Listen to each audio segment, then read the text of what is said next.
네, 반갑습니다. 황금알농법 대표 박견입니다. 반갑습니다. 오늘 6월달 보온의 달에 우리 그 6월 6일 오후 우리가 2시경에 모여서 김천 사이마스켓 포도 우리 농가에서 이 장소를 제공해 주시고 농가들이 다 모여 있었는데 이렇게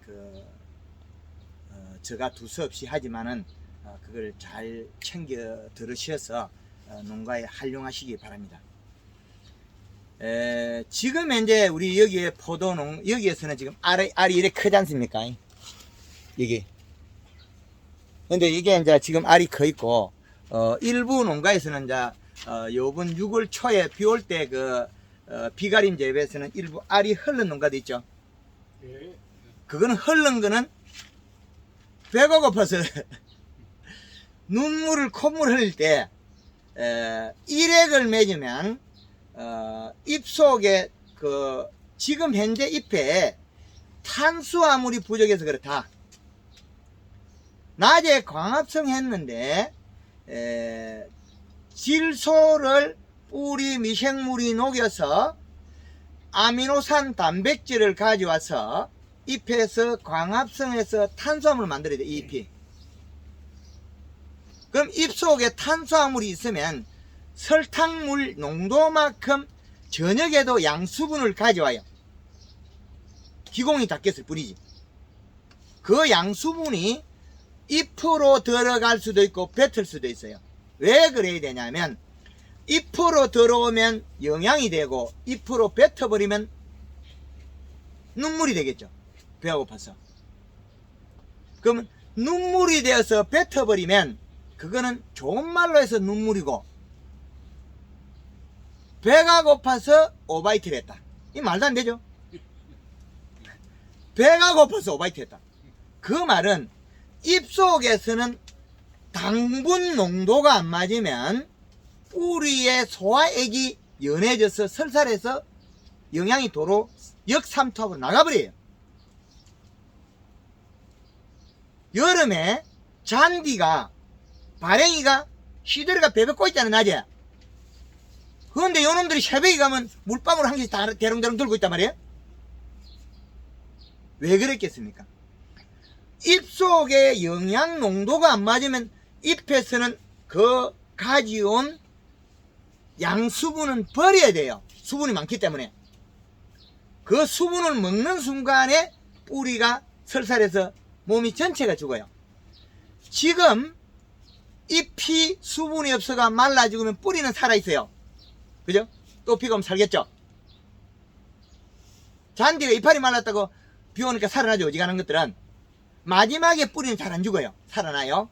그런데 물을 뿌려서 영양이 손실되면 몸이 전체가 죽어요. 그래서 저 강의 몇 년 전부터 계속 강의 속에 들어있는 게 동양론 비싼 거예요. 몇 천만 원짜리가 언제 죽느냐? 여름에 죽는다. 여름에 죽는 원인은 이틀에 한 번씩 물을 뿌리기 때문에 죽는다. 굶어서 죽는다. 물을 계속 뿌리는 것에 영양은 다 빠지고 내년 맹물이 내려가요. 그럼 뿌리가 굶어 죽어요. 근데 죽었다고 그걸 뽑아가 난실 마루 밑에 던지면 살아나요. 광합성에서. 여름에 큰 소나무 이렇게 큰 거 옮겨 놓으면 언제 죽느냐? 가물 때 안 죽어요. 물을 주기 때문에. 비가 와서 잎에 영양소 내려가 버리고 그 다음에 비가 더 오면 굶어서 죽어요. 잎에서 생산할 에너지원이 없기 때문에 뿌리에서 질소분이 안 가서 일어난 일이다. 그렇죠? 그래서 포도나 모든 식물은 이슬을 안 맺는 것이 최소단이다. 장애가 안 일어난다는 거죠. 이슬을 맺으면 일액이 나온 것이 인산, 가리, 칼슘, 마그네슘. 요게 끝이 아니에요. 뿌옇게 보이니까 요거에. 그 다음에 여기에 따라 나온 것이 질소를 녹여먹고 조그맣게 작게 만든 아미노산 단백질이 나와요. 그래서 이게 잎속에 모여서 요번 6월 초에 며칠 비 올 때 이슬을 맺어서 그게 어디에 나오느냐? 포도 송이에 나왔다는 거죠. 아주 작은 유곽이에. 그 이슬이 맺혀서 그 포도 송이들이 잿빛 곰팡이에서 녹아버렸다. 이 노강이 잘 된 겁니까? 못 된 겁니까? 이제 말 못하겠죠? 안 녹은 사람은 잘 됐다고 박수를 칠 거고, 녹은 사람은 마음이 아파서 박수를 못 칠 거고, 그죠? 이런 일이 벌어진 거예요. 그러나 이거는 저는 사전에 이야기를 다 해줬어요. 이슬을 맺으면 안 된다고 사전에 다 알려줬다고. 이슬을 맺는 거는 배가 고파서 눈물 흘리는 거다. 식물이 오죽해서 눈물 흘리겠나. 눈물 흘린다는 표현한 거는 좋은 말을 좋은 뜻으로 한 거고, 사실은 토해낸 거다. 양수분을 지가 먼 거를 토해낼 정도고, 얘들은 얼마나 가슴 아픈 일이에요. 얼마나 마음이 아프겠으면 지는 먼 것을 뿌리에서 뭐가 일을 해가지고 토해뿌리고, 그로 인해가지고 자기가 씨앗을 맺을 게 다 곰팡이 균에서 죽어버리고, 잿빛 곰팡이는 잎 끝에 나온 아미노산 단백질, 거기에서 기생하는 곰팡이다. 아미노산 단백질. 설탕을 뿌려서 잿빛 곰팡이는 안 핍니다. 설탕은 탄수화물이지 단백질이나 아미노산 아니거든요. 그런데 우리가 유박 있죠. 유박을 갖다가 겨울에 밀양 깻잎밭에다가 영양 준다고 뿌리 놓으면 잿빛 곰팡이 피어가지고 깨궁이에 달라붙어 깨를 먹어버려요. 유박은 아미노산 단백질이 들었겠죠. 그런데 우리가 사용하는 설탕은 아미노산 단백질이 아닙니다. 탄수화물입니다. 그래서 땅에 피는 곰팡이가 피서 포도 알맹이가 녹두알만 할 때 쓰지 마라 캔 거는 이 포도송이 있잖아요. 이 송이 안에 줄기에 설탕이 묻어 있다가 다음에 요놈이 검은 곰팡이가 피어서 끄름처럼 해가 안에서 봉지 안에서 떨어지면 포도 알맹이에 끄름한 것처럼 때문에 설탕을 쓰지 말라는 목적이에요. 봉지 쓰고 나면 해가 없습니다. 그죠? 그래서 설탕의 목적, 연면십이 설탕의 목적, 그죠? 설탕은 탄수화물이기 때문에 사탕수수가 만든 거죠.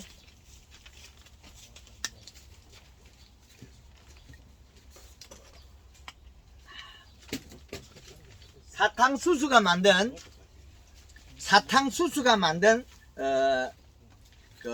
탄수화물은 완전한 영양소를 봅니다. 완전한 영양소. 그 완전한 영양소는 식물이 먹어서 해가 없죠. 식물이 먹어서. 식물이 먹고 해가 없어야 되는데, 식물이 먹고 해가 있는 영양소는 우리가 그렇게 좋아했던, 보약이로 생각했던 축분 속에서 닭똥, 대이똥, 우분 이렇게 나겠죠. 여기에 따라서 염도가 다르더라. 그래서 닭똥이 가리 성분 염도가 많아서 장애가 제일 많이 일어나더라. 제주도에 가서 밀감나무에 닭똥 좀 줘보니까 나무가 아가 금방 노릇탱탱 가요. 지금도 우리가 인산이 많아서 몸 밖으로 튀어나왔단 말이에요. 시퍼렇게. 그런데 토양 분석하면 우리가 해가 없는 걸로 나오잖아요. 인산가리가 분명히 과다한 거 표시가 나왔는데, 거기에다가 어떨 때는 추천비료가 붙어 있죠. 그거 보시는가요? 그러면 비료 분석 표만 봐야 돼. 추천비료는 우리가 활용하면 안 되겠죠. 그래서 비료가 과다되어 있을 때는 그 작기에 1년 내에 쓰지 마라. 내년에 또 검사해보면 되고. 그런데 과다되어 있는 인산가리, 칼슘, 마그네슘은 요소만 써도 4년이 가도 안 없어지더라는 거예요. 요 부분은 꼭 이해하시기 바랍니다. 인상가리 과다에는 적정 범위가 있으면 계절의 이식값은 질소로가 맞추자. 질소는 뭐예요? 우리 제일 손쉽게 사는 게 모릅니까? 요소. 우리 요소 박수 한번 치시다. 예. 요소 줘야 그 포도 당 돌려갖고 수치를 해물 수 있습니다. 요소 안 줘가지고 멀쩡하게 맛없는 포도 만들어가지고 다 줘놓고 인상가리, 칼슘, 마그네슘 다 줘놓고 알속기 다 잘해놓고 마지막 가서 아가 멀컹멀컹하게 많은데 못 팔아버려. 근데 샤인마스켓은 아가 좀 멍청해가지고 그나마 좀 일 잘해요. 근데 여기는 이 집에는 보니까 포도송이 너무 적게 달아가지고 돈 안 되겠어.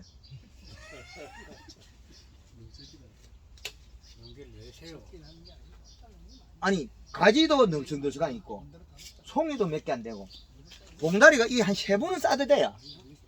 한 3개 싸도 되거든요. 이래도 몇 개 나오네요. 여기는 평균 이 덩쿨들은 이 집에 평균 요쪽에 쭉 보이는 가지 있잖아요. 우리 새끼손가락보다 많거든요. 그럼 얘들은 평균 3kg 정도 따야 돼요. 한 덩쿨에 3kg 정도. 근데 지금 우리 여기 알속 깬 거 있지 않습니까? 여기 돼 있는 게 돌포도들이 잘 없잖아요. 알이 짠 게. 그럼 여기에서는 잘 하셨다는 거예요. 그리고 아직까지 아랫잎들이 노화된 것도 없고 잎 끝에 노릇노릇한 것도 없잖아요. 잘 하셨는데 지금 이 시값도 보면 수분이 지금 앞에 지금 41.5%에 21.65 나오는데 지금 다시 찍어 보니까 이게 우중 안 들으려고 이 밭이 좀 바뀌는 것 같아요. 수분 36.5% 35에서 45인데 36가 정확하죠. 그럼 이 시값이 1.5 온도 25도. 그럼 지금 여기에서 부족한 거는 요소가 부족하지 않느냐. 왜 그러냐면 잎에 여기 보면 잎 자루도 빨갛고 잎이 요 빨간 잎 빨갛잖아요. 이거 빨갛죠. 그럼 가리가 많다는 거죠. 이파리가 빨갛다는 거죠. 잎에 힘줄이 빨간 거는 질소 부족이죠. 예, 요소 더 줘야 됩니다. 그리고 이파리 만져보면 엠보싱이 없고 얇아요. 상당히 얇아요. 그럼 이게 볼록볼록할 뿐이지 볼록볼록할 뿐이지 엠보싱은 아니에요. 볼록볼록할 뿐이지. 그 엠보싱이 되는 것처럼 이게 오돌오돌해야 되거든. 작은 입자가. 그 이슬은 안 맺을 정도가 거의 대낙마낙한데 정말 최고치는 아니다. 그러나 잘한 건 맞다. 그건 이거 두 가지를 제가 이야기하고 있잖아요. 근데 지금 요 덩쿨에 요게 그 덩쿨 손은 아니죠. 이게 포도 송이였겠죠. 여기가 한 개가 나온 게 뗐거든요. 그죠? 그럼 여기에 포도를 맺었던 걸 잘랐다는 결론이겠죠. 그럼 잘란 이유가 뭘까요? 여기서 우리가 이 굵은 가지에 그죠? 이 가지 정도 같으면 그 송이를 2개를 뽑아서 양쪽으로 해서 4송이를 따야 되겠죠. 예? 차량 975에 0628 0628 차에 예. 그래서 우리가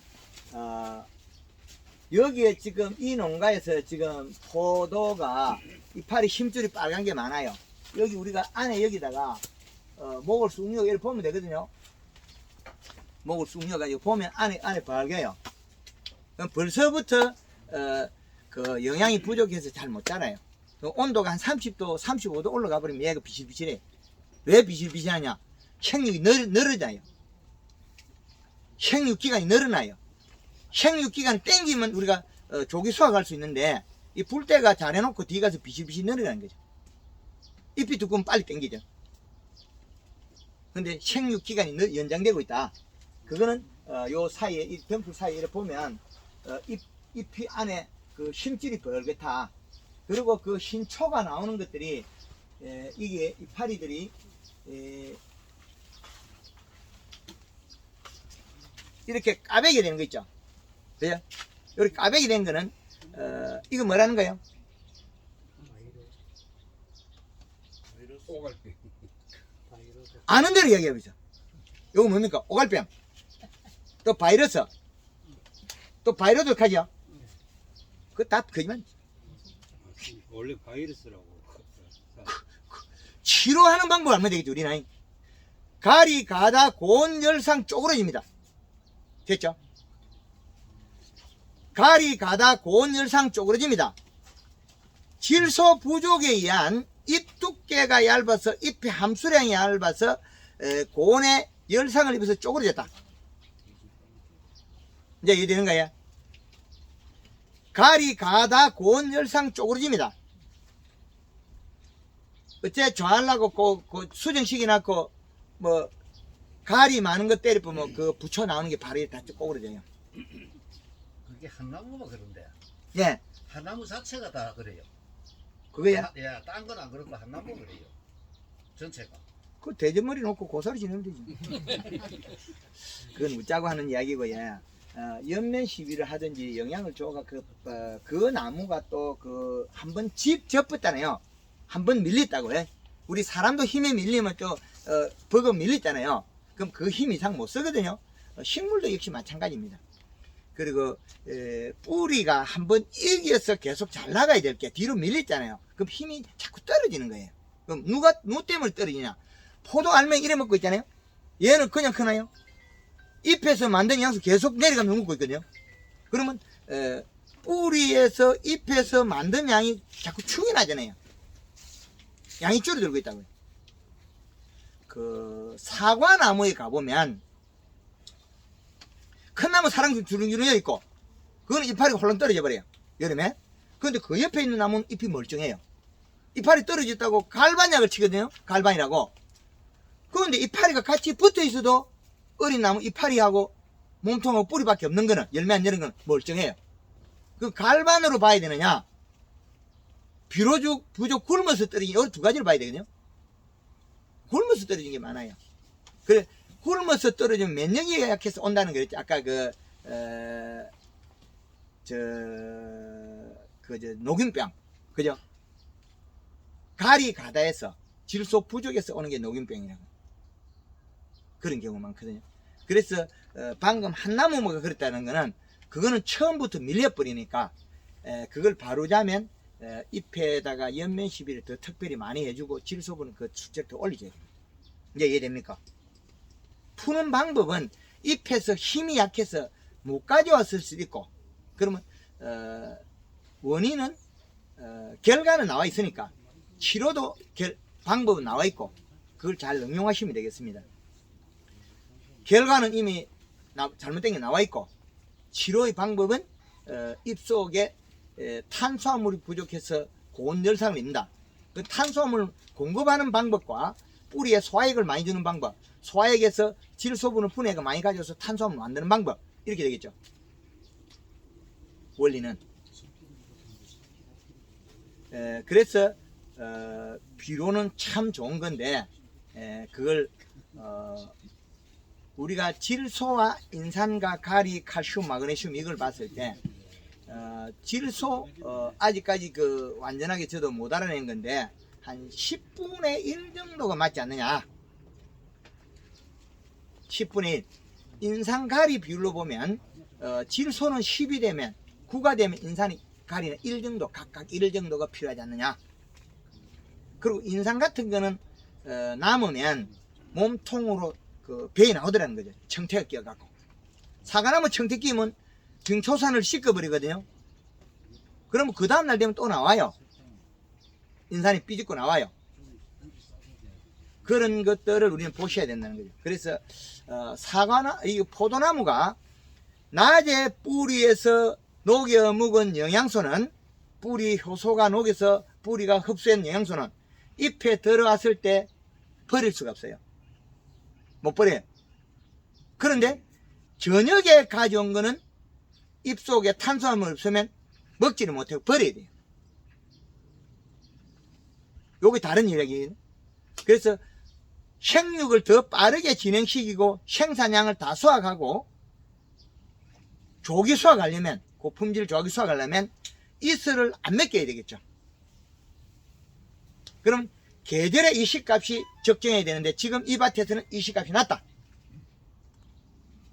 약 2.0에 해당해야 되는 1.53밖에 없다는 거죠. 그래서 우리 주인 야야 요소 몇 킬로였습니까 여기? 10kg 넣었어. 이때까지 총 2번 넣었어. 20kg 들어갔어요. 100평당 10kg. 한 번에 2번 넣었어. 20kg. 이제 20kg, 누적 20kg. 그리고 이명수 씨 지금 지금까지 100평에 몇 킬로 들어갔습니까? 제가 100평에 지금 현재 한 3kg 정도 들어갑니다. 100평에 몇 킬로야? 3kg. 호부 3킬로야? 예. 지금 예? 3킬로밖에 안 들어갔어요. 예. 그 양이면 장이 오는데. 한 번 줄 때입니까? 총 양입니까? 현재 총량이 좀 총량이 3킬로 들어갔다고? 예. 100평에 100평에 작아요. 장이 옵니다. 100평에 지금 많이 들어간 사람이 한 50kg, 52kg 경주 총무님 들어갔는데 더 줘가지고 지금 한 50kg 정도 들어갔을 거고. 왜 그러냐면 여기 앞 잎이 빨갛하기 때문에. 그리고 빨리 포도 따고 싶고. 그래서 누적량이 100평에 얼마 전에 52kg가 들어간다도 송이가 잎이 빨갛다는 거죠. 그래서 한 번 더 조력했으니 근 60kg 가까이 들어갔을 거예요. 100평에. 저도 이거 지금 묘소를 100평당 한 지금 어떻게 되겠노? 100평당 한 포씩 들어갔어요. 지금 20kg. 예. 20kg? 데서 뭐 이렇게 이보다도 안 좋은 것 같아요. 그렇죠. 네, 그래서 밤마다 온도에 따라서 이게 또 변화가 있거든요. 그래서 토양의 가리가 너무 많거나 또 이게 토양 우리가 마사를 도와가지고 너무 사질이 돼갖고 줄줄 빠져나가는 땅도 있거든요. 그 농도가 더 훨씬 더 많이 먹어야 돼요. 그리고 저 같은 경우는 네, 5월 20일부터 대표님 거 보고였거든요. 네, 지금 한 25kg 들어갔어요. 25kg. 그 앞에는 예. 앞서는 이 파리가 대부분 좀 노릇끼리 하더라고요. 예. 지금은 어느 정도 80%는 왔어요. 이슬 안 맺죠? 예, 지금 좀 덜한 것 같아요. 노지입니까? 하우스입니까? 노지 노지에 그 화지는요? 떨어진 거는 떨어진 거는 처음에 뭐 떨어지대요. 예. 지금은 이제 개안해요. 안 떨어져요? 예. 그게 그때 떨어질 때 그때 비료량이 좀 들어갔어요? 안 들어갔어요? 그때? 그때는 이제 처음에 한 번 들어갔죠. 이제 그쵸. 늦게 시작했어요. 예. 그 비료가 적으면 이슬 맺으면서 떨어져 버려요. 예, 그러고 중간에가 예. 중간 몇 프로가 단풍이 들더라고요. 예. 아 지금은 거의 이제 치유됐어요. 예, 한 80%는 치유됐어요. 들어왔어요. 예, 그렇죠. 질소가 부족해지면 잎 두께가 얇아서 이슬을 맺으면서 잿빛 곰팡이로 동반하기 때문에 포도가 맺을 때 잘못하면 쏟아져 버려요. 화진이라 그러잖아요. 그 화진의 주 원료는 아미노산 단백질을 뱉은 건데 그건 결국엔 질소 부족에서 나온 거예요. 잎 두께가 얇아서. 그래서 지금 현재 점질 땅에는 10kg 이상만 가도 어느 정도 된 난가도이 많고, 그럼 사질 땅은 10kg 가지고 부족하고 지금 현재까지 좀 많이 들어가 가지고 20kg, 40kg 들어간 농가들 거의 없어요. 얼마 전에 경북 청도에 가서도 강의를 했는데 그때 강의할 때 그 강의 농가는 그 전에 비료가 들어 있었고 100평에 한 10kg 이상 들어 있었고, 그 외 농가들은 와가지고 저 흉만 보고 돌아간 농가인데 지금은 포도송이 다 떨어져 버리고 하나도 없습니다. 싹 쏟아버리고 올게 농사 포기.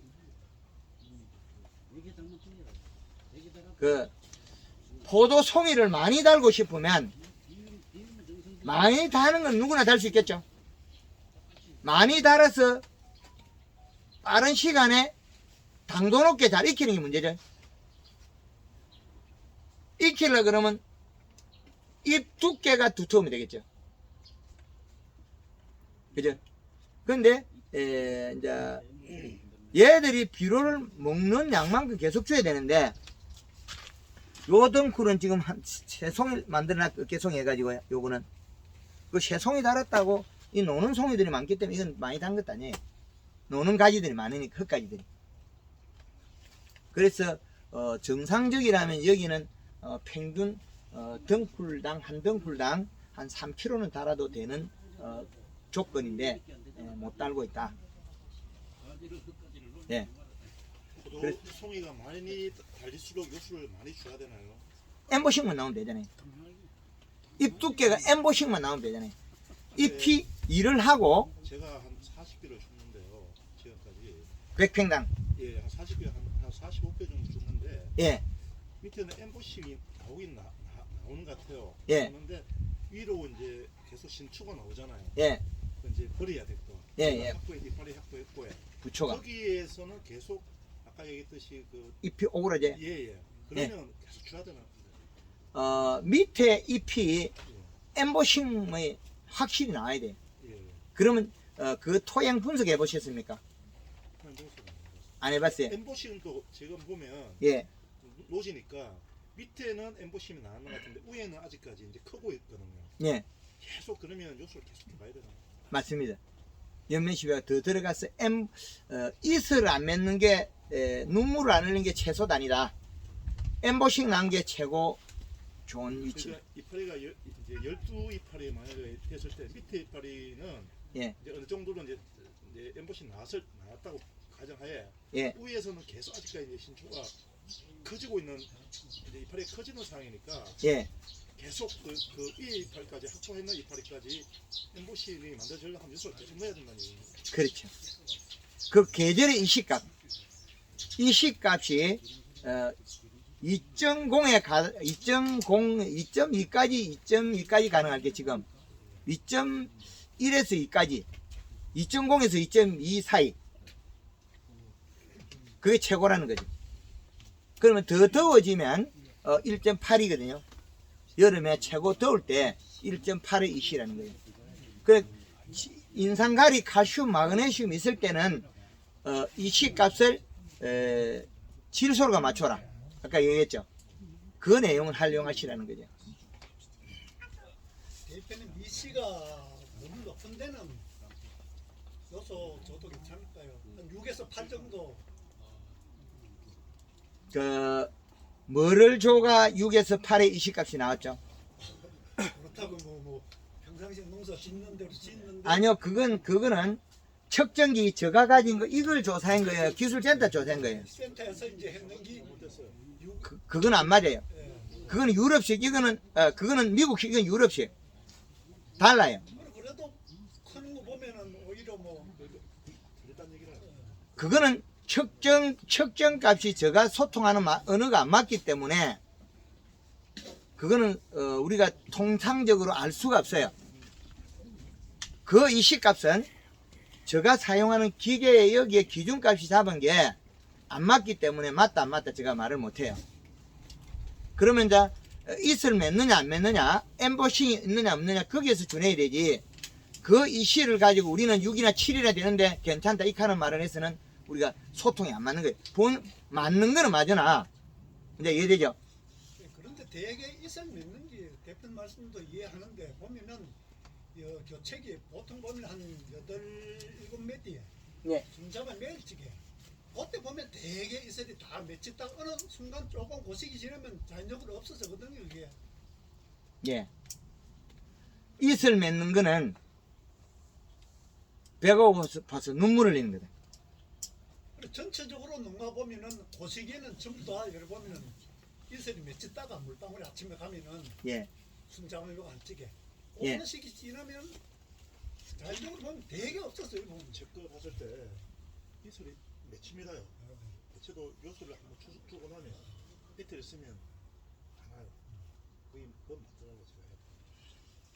제가. 탄수화물이 있으면 이슬을 안 맺는데 측정기가 없는 분들이 함부로 이야기해가지고 전체 오염시키면 안 됩니다. 이제 이해되죠? 그러니까 주먹국 이야기를 이어서 통해가지고 어떻게 우리가 김천이 발전하겠냐고요. 요소의 부분에서 그때 이제 내가 유튜브 보니까요. 예, 요소가 저 같은 경우는 신초가 나왔을 때부터 이제 요소를 갖다가 물에 녹아서 간주를 했는데 예, 대표님 말씀 보니까 유튜브에는 신초 나오기 전에 한 20kg, 10kg 갖다가 이렇게 넣으라 하는데 물로 간주해가지고 넣어야 되니까 아니면 펀치가 났습니다. 알비로는 잘못하면 가스가 발생해요. 예, 예. 알비로는 하우스에 우리가 알비를 주가지고 물을 제대로 안 뿌리가 하면 가스가 나와가지고 일부 태워먹은 사람도 있어요. 포도잎을. 그래서 쿨러를 돌려놓고 쿨러 돌아가는 다음에 뿌려놓으면 녹겠죠. 그리고 관주를 하면 가스폐가 잘 안 일어나요. 그러면 신초가 없는 상태에서 간주에 먼저 넣어놓는 게 낫다는 얘기인가요? 눈이 볼로가 나올 때, 그게 이제 봄 뿌리가 단감나무 이파리가 나왔을 때 나오지만은 그 포도나 복숭아나 자두, 사과, 배, 눈 나올 무렵에 동시에 뿌리가 나오는 것들이 많아요. 근데 긴 뿌리는 영양 흡수력은 좀 떨어지지만 그래도 비료 흡수하거든요. 긴 뿌리가 나오고 그 다음에 잎에서 영양이 내려오면 작은 뿌리가 활동하거든요. 작은 뿌리가 비를 잘 먹지 큰 뿌리가 비를 잘 못 먹어도 그래도 먹거든요. 그래서 눈이 부풀 무렵에 토양 이시를 잡아주면 좋고 그때 100평당 한 20kg가 먼저 있는 게 좋더라. 그때 만약에 주놓고 나서 우리가 이제 물을 주잖아요, 그죠? 네, 이제 일반 명물도 이제 간주를 하는데 안에 그러면 녹아져 있는 비료가 유실되진 않습니까, 요소? 됩니다. 우리가 마늘을 심고 마늘을 뽑아내고 그 비료를 조사하고 지금 마늘 심은 거하고 두 개 비료 조사하면 인산가리 같이 나와요. 마늘 심고 나락을 심어도 인산가리 칼슘 안 흡수져요. 플러스 증거기 때문에 그래요. 근데 요소는 마이너스 증거기거든요. 붙을 데가 없어요. 토양 자체가 마이너스 증거기 때문에 안 붙어요. 잘 다녀요. 이거는 땅속에서도 빨리 먹고 없어지고 유기물에 밖에 붙을 수 없어요. 우리가 토양 분석하면 유기물 나오죠. 거기에 자리 잡아서 마이너스 증거를 띈 질산대질소는 거기 붙을 수 있어요. 요소는 암모니아 대질소고 토양에 가서 결합하는 순간에 30%가 가스가 나오기 때문에 21- 복합비료를 주는 순간에 인산가리 가다. NK비료 18- 주는 순간에 우리는 포도농사 맛없는 포도 만든다. 이제 이해되죠? 그 요소가 도망 안 가려게 되면 유실 안 들어가게 되면 대비가 많아야 된다는 얘기네요. 유기물이 많아야죠. 유기물이 많아야 된다는 얘기네요. 그렇죠. 그 유기물을 갖다 퇴비로 유기물을 하면 안 되거든요. 그건 퇴비는 축분에 의해서 영양소가 많이 들어있는 거고 순수 유기물은 우리가 이렇게 나무나 이런 거 톱밥이나 쓰는 거 있잖아요. 그게 유기물이고 유기물을 우리가 과거에 퇴비가 보약이다. 뭐 소똥이 보약이다, 닭똥이 보약이다, 돼지똥이 보약이다. 그건 아니에요. 이제는 그런 말은 이제 소통이 언어가 안 된다. 볏짚을 썰어 넣으면 됩니까? 볏짚네. 볏짚 넣으면 좋습니다. 요소 좀 더 줘야 되겠죠. 볏짚 주는 순간에 그게 발효시키가 널 먹겠어요. 근데 질소 못 보겠죠. 그리고- 미발효되는 그 있잖아요, 그죠? 예. 집 이런 거 만약에 넣었을 때 그게 이제 분해가 해야 되잖아요. 그때 요소가 지수가 많이 필요하다. 그렇죠. 그래 거기다 미생물을 줘버리니까 농사 망치겠죠. 미강을 갖다가 우리 포도밭에 뿌리가 지어놓으려고 하면 어떻게 농사 망치겠죠. 그것도 짓는 사람은 또 잘 짓고 있습니다. 그게 왜 그러냐면 그 잘 짓는단 말은 다른 질소분이 받쳐야 되는데 질소를 분해해 가지고 질소 기화 현상이 벌어져요. 이파리가 발갛게 돼가 녹아버려요. 미강이 하는 일이 미생물이 움직이면서 토양에 있는 질소분을 땡겨 가지고 에너지를 써버려요. 먹어버려요. 그래서 영천에 두 농가에 미강을 써가지고 나빠가지고 요소를 가지고 그 발로 잡아주고 이었다고 대기물 한 적이 있거든요. 작년에는 미생물을 이어가지고 새순을 다 태워 먹어버리고 올해는 또 미강을 이어가지고 또 농사를 망치고 있고. 그래서 우리가 미생물이 발생할 수 있는 조건은 때로는 좋기도 하고 나쁘기도 한다는 거죠. 그래서 우리가 그런 미생물을 썼을 때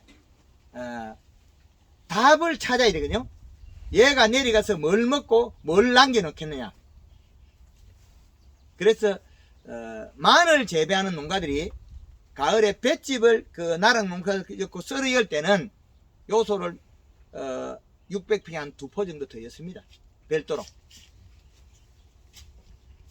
볏짚이 그 발효돼 가지고 분해될 때 미생물이 질소 먹이채를 쓰라고 쓴 거거든요.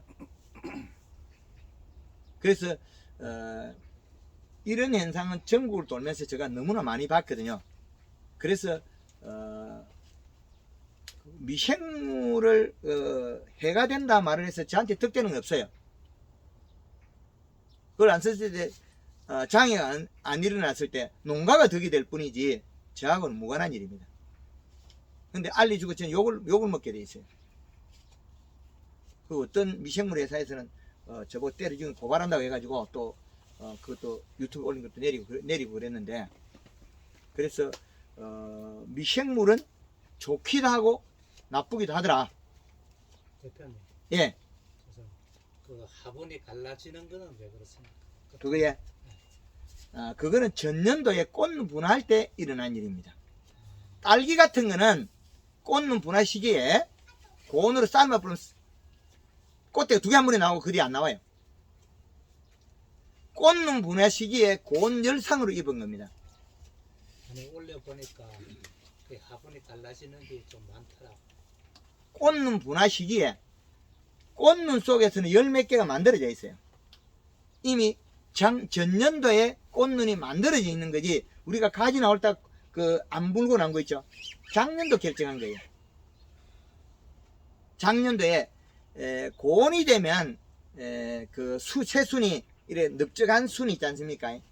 그런 게 많이고 쌍대가 나오기도 순머지가 되기도 하고 그래요. 그 딸기 같은 경우는 보면 하우스 딸기 그 처음 농사 지을 때 그 딸기 심어놓고 그 자동 맞춰놨거나 이래 뭐 아니면 자기가 나갈 때 비가 오니까 하우스 덮어놓고 가고, 낮에 자기 간자리는 비가 오고 있고 우리 집에는 햇빛이 약간 나쁘세요. 그럼 하우스 딸기 삶아요. 그럼 이파리가 꼬실꼬실 타요. 그러면 꽃대가 2개씩 튀어나와요. 그 좀 더 삶아버리면 온도 곤장이 일어나면 그 생장 때문에 눈이 없어져 갖고 꽃만 피고 그 다음에 새순이 안 나와요. 그건 꽃대가 넓적하게 나온 거는 고온 열상을 입어서 그 바뀌었다고 보면 되겠습니다. 그런데 그런 것도 다들 이야기를 많이 하거든요. 우리가 답답한 게 뭔가 하면 지금 우리가 이제 가서 교육을 매일 받거든요. 예, 1년에 한 서너 번씩 뭐 농협에서도 받고 기술센터에서도 교육을 받고 전부 다 계시는 분들 다 받아서 예, 실수에 대해 제가 이제 내가 이런 말씀을 한번 드리고 싶은 게 뭔가 하면, 우리가 이 교육을 하는 그 박사님들이나 이런 분들이 처음부터 일본 책자를 갖다가 번역해가지고 교육을 많이 하시는데 이 질소가 얼마나 나쁘게 얘기하시냐 하면, 우리 아까 박사님 대표님이 얘기했듯이 첫째 논에서 뭐 하분학 앵났잖아, 그죠? 예, 하분학 앵났는데 이놈아가 이제 내년에 이제 지금 하분학 앵났는 내년에 이제 우리가 성초가 나오는데, 내년 때 질소가 많으면 안에 하분화가 복숭이가 만들어졌는 게 없어진대요. 그게 어디서 나냐? 일본에서 그 교육을 갖다가 그 아는 분들한테 가서 배워가지고 와서 물어보고 해가지고 그렇게 교육을 하는 분이 있다는 얘기는. 네, 맞습니다. 그 가짜를 배워서 가짜를 이야기해요. 그게 맞는 건지 저희가 우리는 지금 그 한국에 와서 바이러드는 한국말 농구에서 바이러드 한 거예요. 아는데 일단 가리 가다 그만큼 나쁘다고 얘기를 해줘. 그 질소가 아까 전에 좀 이야기한 거 있죠. 우리가 21- 복합비를 주면 30%가 가스가 없어지면 21- 복합비료는 가용성 질소는 14.7%밖에 안 돼요. 그럼 인산가리 가다 나죠? 그러면 녹균병이 많이 와요. 양파, 마늘에. 그 다음에 잎마른 병이 많아요. 잎에 비롤베트가 말라 죽는 거, 잎썩은병. 그리고 생강 같은 거는 여름에 노랑병, 무름병 하면서 죽는 게 가리, 가다, 고온열상이거든요. 우리나라에서 가리, 가다, 고온열상으로 죽어버리는 게 복분자. 봄에 퇴비였고 복합비료였고 열매를 잘 따물려고 앵게였고 8월달 되면 죽어버려요. 근데 7월달부터 요소비료 주면 그 복분자 한 놈도 안 죽어요. 요소는 시원한 비료, 가리는 더운 비료. 생강도 퇴비를 많이 엮고 복합비료 엮고 심어놓으면 7월달 되면 질소 다 먹고 8월달부터 실금실금 죽어가지고 9월 중순 되면 가을이거든요. 가을 되면 시원하니까 깨어나가 살아나요. 안 죽고. 그래서 질소는 입속에 탄수화물이 되고 탄수화물은 함수량을 갖게 되고 더위를 안 탄다. 그래서 일본에도 제가 들어가서 이제 기회가 되면 가르칠 거예요. 걔네들이 가짜를 하니까 우리나라 전체가 가짜가 돼가지고 우리나라 피해가 크거든요. 일본에서 잘못된 방법을 그냥 선진국이라고 여과 없이 배워가지고 우리는 경제적 손실이 나요. 저도 이해 안 되는 게 뭔가 화분화가 다 일어났는데 봄에 질소가 많이 공급하게 되면 그 소리가 없어진다고 해요. 그러니까 빈가지가 생긴다는 그 얘기를 하거든요. 그 따뻥이래요. 그러니까 그 이상하죠. 화분화가 됐어도 나올 시기에 기후 조건이나 모든 조건이 안 맞으면 없어져. 저도 얘기하는데 제가 봤으면 거짓말입니다. 그거는 만들어진 걸 없앤다는 거는 사람이 애를 배도 나중에 날 적에 무슨 장애 입으면 기왕은 나올 기, 것이. 기행아가 나왔으면 나오지. 기행아가 나왔으면 나오지. 안 나올 수는 없어요. 싹 없었을 때 하는 건 없죠. 기행아가 나왔으면 나오지. 안 나올 수는 없어요. 기행아가 나왔으면 나왔지. 우리는 장날 가면 무거운 무, 배추, 수박은 바깥에 팔아요. 그 다음에 안에 가면 비싼 거 팔죠. 장날 가면 우리가 장 보러 갔을 때 장사들 좋다고 하는 거 다 사나요? 장날 장사들은 다 좋은 거 잘 사라 그래요. 열쇠 장사는 열쇠 좋다 그러고, 칼 장사는 칼 좋다 그러고, 배추 장사는 배추 좋다 그러고, 감자 장사는 감자 좋다 그러는데 우리가 장날 가서 뭐 사나요? 내 필요한 거 사고 안 사오죠. 그 다음에는 구경하고, 그죠? 누구나 어떤 내용을 정보를 알려드릴 수 있는데 실질적으로 우리는 경제적으로 우리는 직접 맞이해야 돼요. 그죠? 저 강의를 듣고 했을 때 실패하거나 장애가 되면 누구 책임이에요? 저 책임인가요? 본인 농가에서 본인의 결정했기 때문에 어쩔 수가 없어요.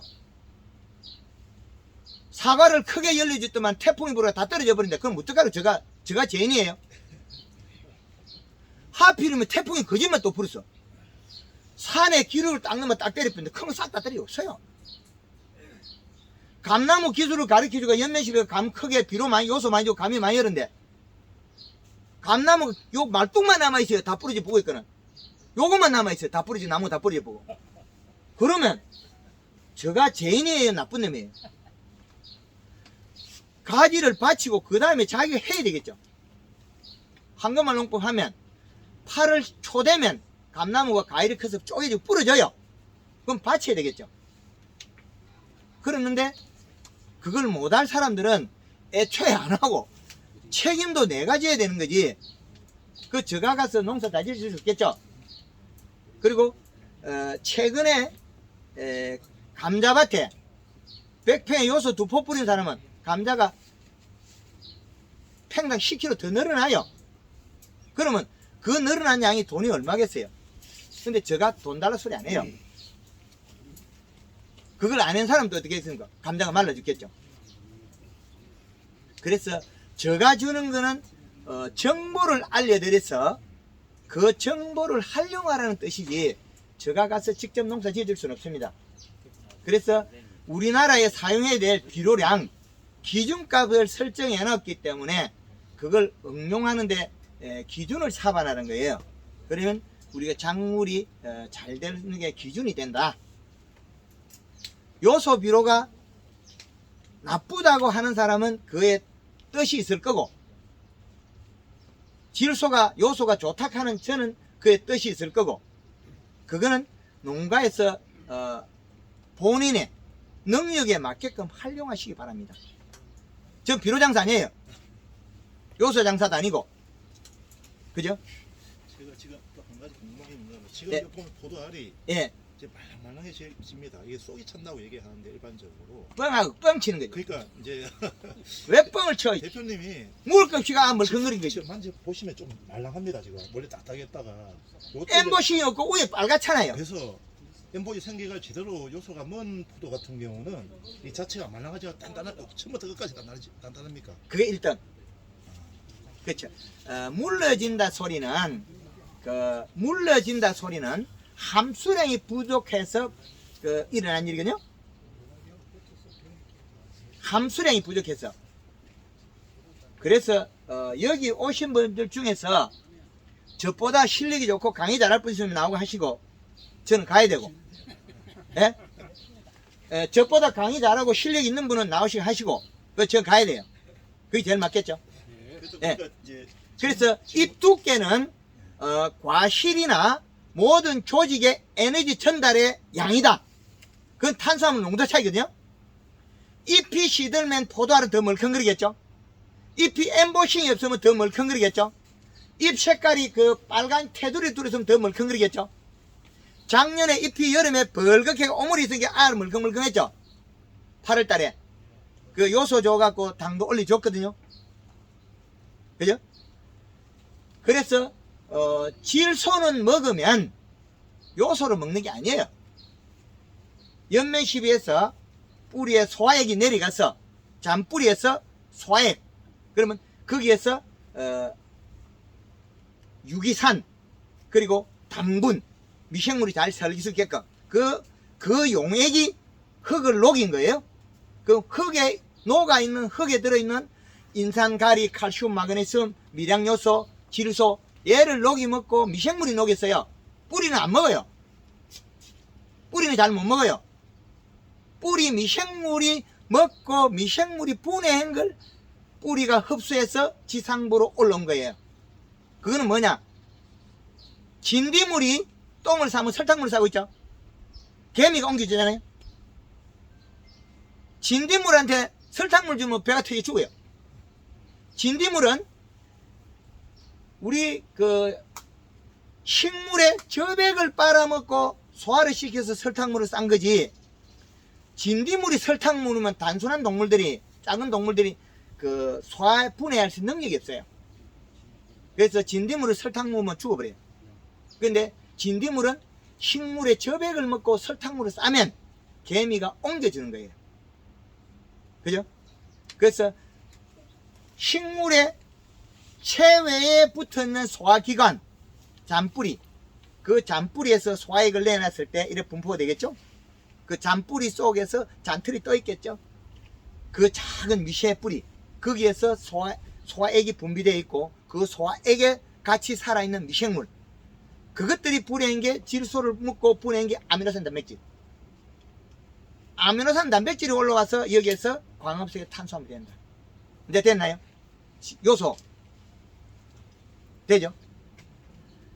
그리고 18-NK를 주는 순간에 가리 가다 고온장에서 맛대가리 없는 포도를 만든다. 이해됩니까? 왜? 질소가 너무 적기 때문에, 우리 토양에 너무나 많기 때문에, 그리고 하우스가 덥기 때문에. 온도가 낮을 때는 그게 좋아요. 그러나 온도가 높을 때는 18-18의 비료, 제로 18, 요 비료를 쓰는 순간에 가스가 빠져나가면 12.6밖에 안 돼요. 질소분은, 가용 질소는. 그럼 18은 가리죠. 좋아져요, 나빠져요? 잠깐 좋아졌다가 나빠지겠죠. 이해됩니까? NK 비료 주면 복숭아 물러져요. 자두가 작아지고 물러져요. 보구력이 떨어져요. 그래서 토양 분수표에 보고 봄에 확인되어 있으면 그 작기에서는 질소분울과 이식갑순으로 맞다. 이거는 전국을 돌면서 데이터를 모은 거니까 혹시라도 안 맞을 걸 대비해서 생각이 많은 분들은 여름에 중간중간에 한 번씩 토양 분석해서 자기 맞게끔 적용하시기 바랍니다. 제가 낸 데이터도 또 다를 수가 있거든요. 그 저보다 더 나은 방법이 있으면 활용하시길 바라고. 그리고 우리가 지금 현재 하우스에서는 알이 우리가 그 구슬만큼 커 있는데 앞으로 지금 얘가 알이 지금 진짜 물컹하네. 네, 물렁합니다. 우리가 이제 사인을 네. 이것도 읽어서 그냥 그대로 이제 배하는 게 이제 이게 원래 단단하거든요 처음에. 네, 그러다가 이제 안에 속이 텅 비어 있어요. 알고 있습니다. 그 차면서 지베린 처리하면 씨방이 없어요. 속이 찰 때는 예. 이게 말랑해진다 하는데 이게 질소를 많이 넣게 되게 되면 이게 말랑하지 않고 그대로 끝까지 이게 단단한가 싶어서 더 단단해야 돼. 더 단단해야 됩니다. 그렇죠. 그 말은 지금 잎 두께가 얇아서 뭐 가능하고 우리 축가 일어난 거 보셨는가요? 예, 예. 축가 축가도 많이 생겼나 얘기하죠. 축가 뭐라 그럽니까? 칼슘 부족이라 그러죠. 그죠? 그런 얘기가 많아요. 거짓말하면 안 되거든요. 칼슘 부족이라는 이야기하면 그 나쁜 놈이에요. 질소 부족에 의한 잎 속에 탄수화물 부족에 의한 시드름이거든요. 근데 아삭아삭한 포도가 사인이 이제 아삭아삭한 포도인데 예. 이게 칼슘이 굉장히 요구량이 많다고 그러거든요. 사인 자체가. 지금 여기 안에 있는 포도들이 다 축가거든요. 그죠? 말랐거든요. 이게 알이 말랐어요. 그러면 얘가 알이 말른 원인이 뭘까요? 잎 속에 탄수화물이 없어서 함수량이 없어서 일어난 일인데, 우리가 그 노지, 그 고추, 이런 축가 현상이 일어난 게 있거든요. 그 말라가 시커멓게 비틀어지면 칼슘 결핍가라죠. 질소 부족 웃자라면 시드름인데 이것도 역시 마찬가지 질소 부족 웃자라면 시드름이거든요. 그럼 입속에 탄수화물이 부족해서 수분이 부족해서 일어난 일이거든요. 이걸 일본에서 칼슘 부족으로 하니까 그냥 우리나라 쓰고 있거든요. 이런 거짓말을 하면 누가 손해가겠어요? 농가에서는 손해가고 영양제 장사는 돈을 벌겠죠. 영양제 장사 돈 버는 방법을 이야기해서 되겠어요? 농민들이 돈을 벌어야지. 아삭아삭한 포도 좀 있으라 하니까. 사인은 질소만 넣어도 아삭아삭한 포도가 된다는 얘기인데. 좀 있으라 하니까 뭐지. 아직까지 혼자 다. 예, 그래서 아까도 우리가 잿빛 곰팡이 노균병, 흰가루병은 질소 부족이다 그랬잖아요. 그래서 이제 수박밭에 흰가루가 살짝 알이 좀 컸을 때 오면 물 500에 골드 칼라 1.5리터 설탕 3kg 내지 5kg 연면시 해주고 뿌리에 질소 요소를 5 내지 10kg를 2번 간주해줘. 일주일 간격. 그러면 연면시 2번 해주면 흰가루병 싹 죽어버렸어요. 그럼 흰가루병 발생은 안 해요. 과일이 커지고. 그리고 우리가 포도가 축과가 됐다는 것은 이미 이 가온에서는 잎이 시들고 있다는 거예요. 잎이 시들고 있는 포도들 수분을 공급을 제대로 받겠냐고요. 방금 이야기한 물컹거리는 거 있잖아요. 그것 또한 잎 두께가 얇아서 일어나고 함수량을 가질 수 없다는 거예요. 토양 수분은 31, 40% 나오거든요. 정상이에요. 그럼 토양 수분이 많은데 잎이 수분을 갖지 못한다는 것은 잎 속에 탄수화물이 부족해서 그렇다. 그럼 뿌리에 질소가 부족해서 탄수화물 생산을 못했다. 이 말이거든요. 그럼 결국엔 우리는 축과 속에서 성분 분석하면 칼슘이 부족할 수 있어도 치료법을 우리는 더 알아야 되겠죠. 여기에 칼슘이 부족하다고 칼슘을 치우면 치료가 절대 안 되니까. 이제 이해되죠? 근본적인 치료를 해야 생산량이 늘어날 건데 칼슘제를 왜 주나요? 칼슘 부족이 아닌데 토양 분석에 칼슘이 부족할 때 칼슘을 줘야 되고, 그죠? 조금 더 있는 건 해는 되진 않습니다. 그러나 축가를 치료하기 위해서 칼슘제를 치는 건 어리석다는 거죠. 그거는 해결책이 아니니까. 요소를 줘야 치료가 되고 다음에 발생 안 하고 포도 생산량이 늘어나지. 이해됐습니까? 그리고 잎에 지금 빨간색이 나와갖고 아가 뭐 영양이 없어가지고 잎이 벨갔는데 더위를 타고 있는데 더위 안 타도록 살을 찌워야죠. 탄수화물 늘려야죠. 그러면 질소가 들어가야 된다. 그래 약간은 아래쪽이 좀 부드럽기도 한데 이 주인 뭐 너무 많이 먹으니까 좀 미안한데 괜찮지? 예. 좀 머리에도 좀 어쩔 수 없습니다. 그 뭐 다른 사람 귀에 쏙쏙 들어가더라 하다 보니까 그 사장님 많이 먹으라는데 예. 축과의 원인은 그렇게 분석하시면 되고 잎이 오그러진 것도 가리 가다 고온 열상에서 잎이 오그러집니다. 그게 그리고 지금 여기에서 큰 이파리가 질소 부족 가리 가다가 나오는데 부초가 나오는 게 어떻겠습니까? 바로 오그러져 버리겠죠. 열상 일어나겠죠. 그리고 과일은 축과 현상이 일어나고 그런 게 동일하다는 거죠. 이제 질문 하이소. 또 까무스야. 아닙니다. 제일 중요한 건 그겁니다.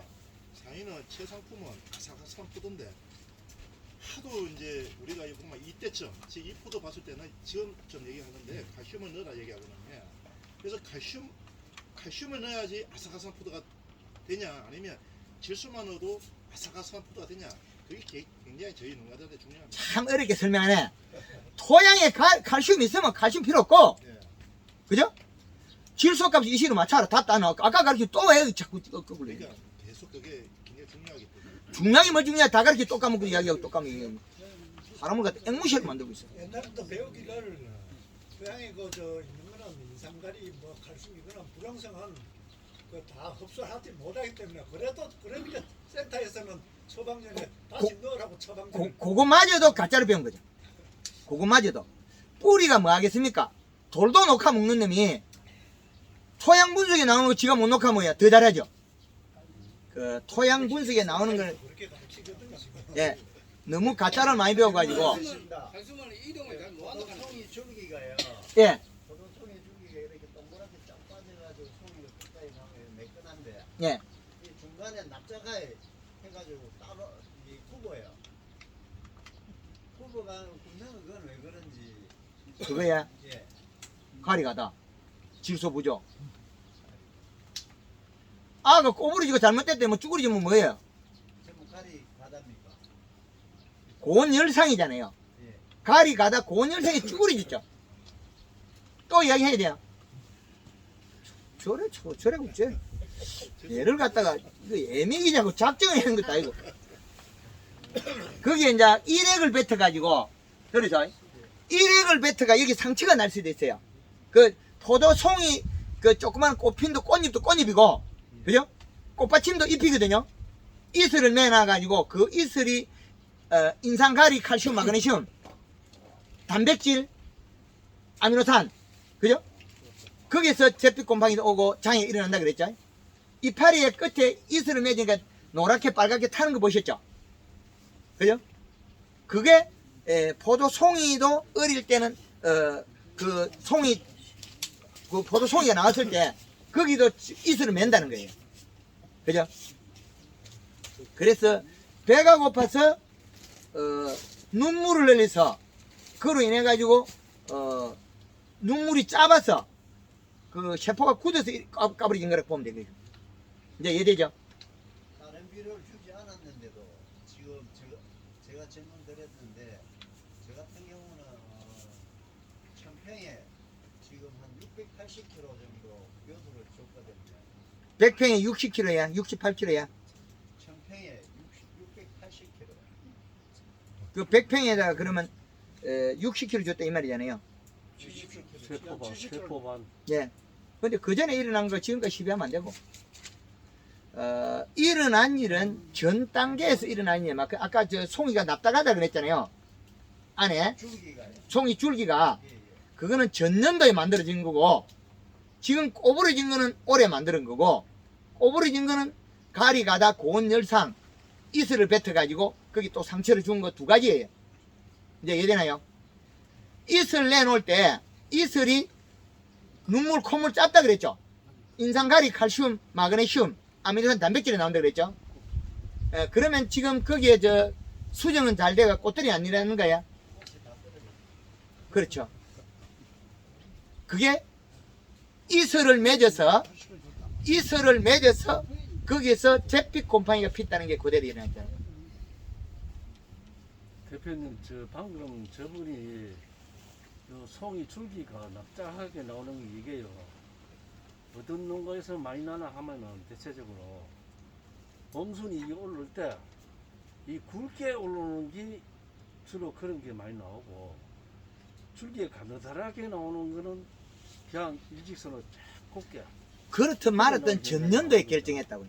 그런 게 우리가 대표님은 줄기가 굵어야지 송이를 많이 달 수 있다라고 강조를 하시잖아요. 그렇죠.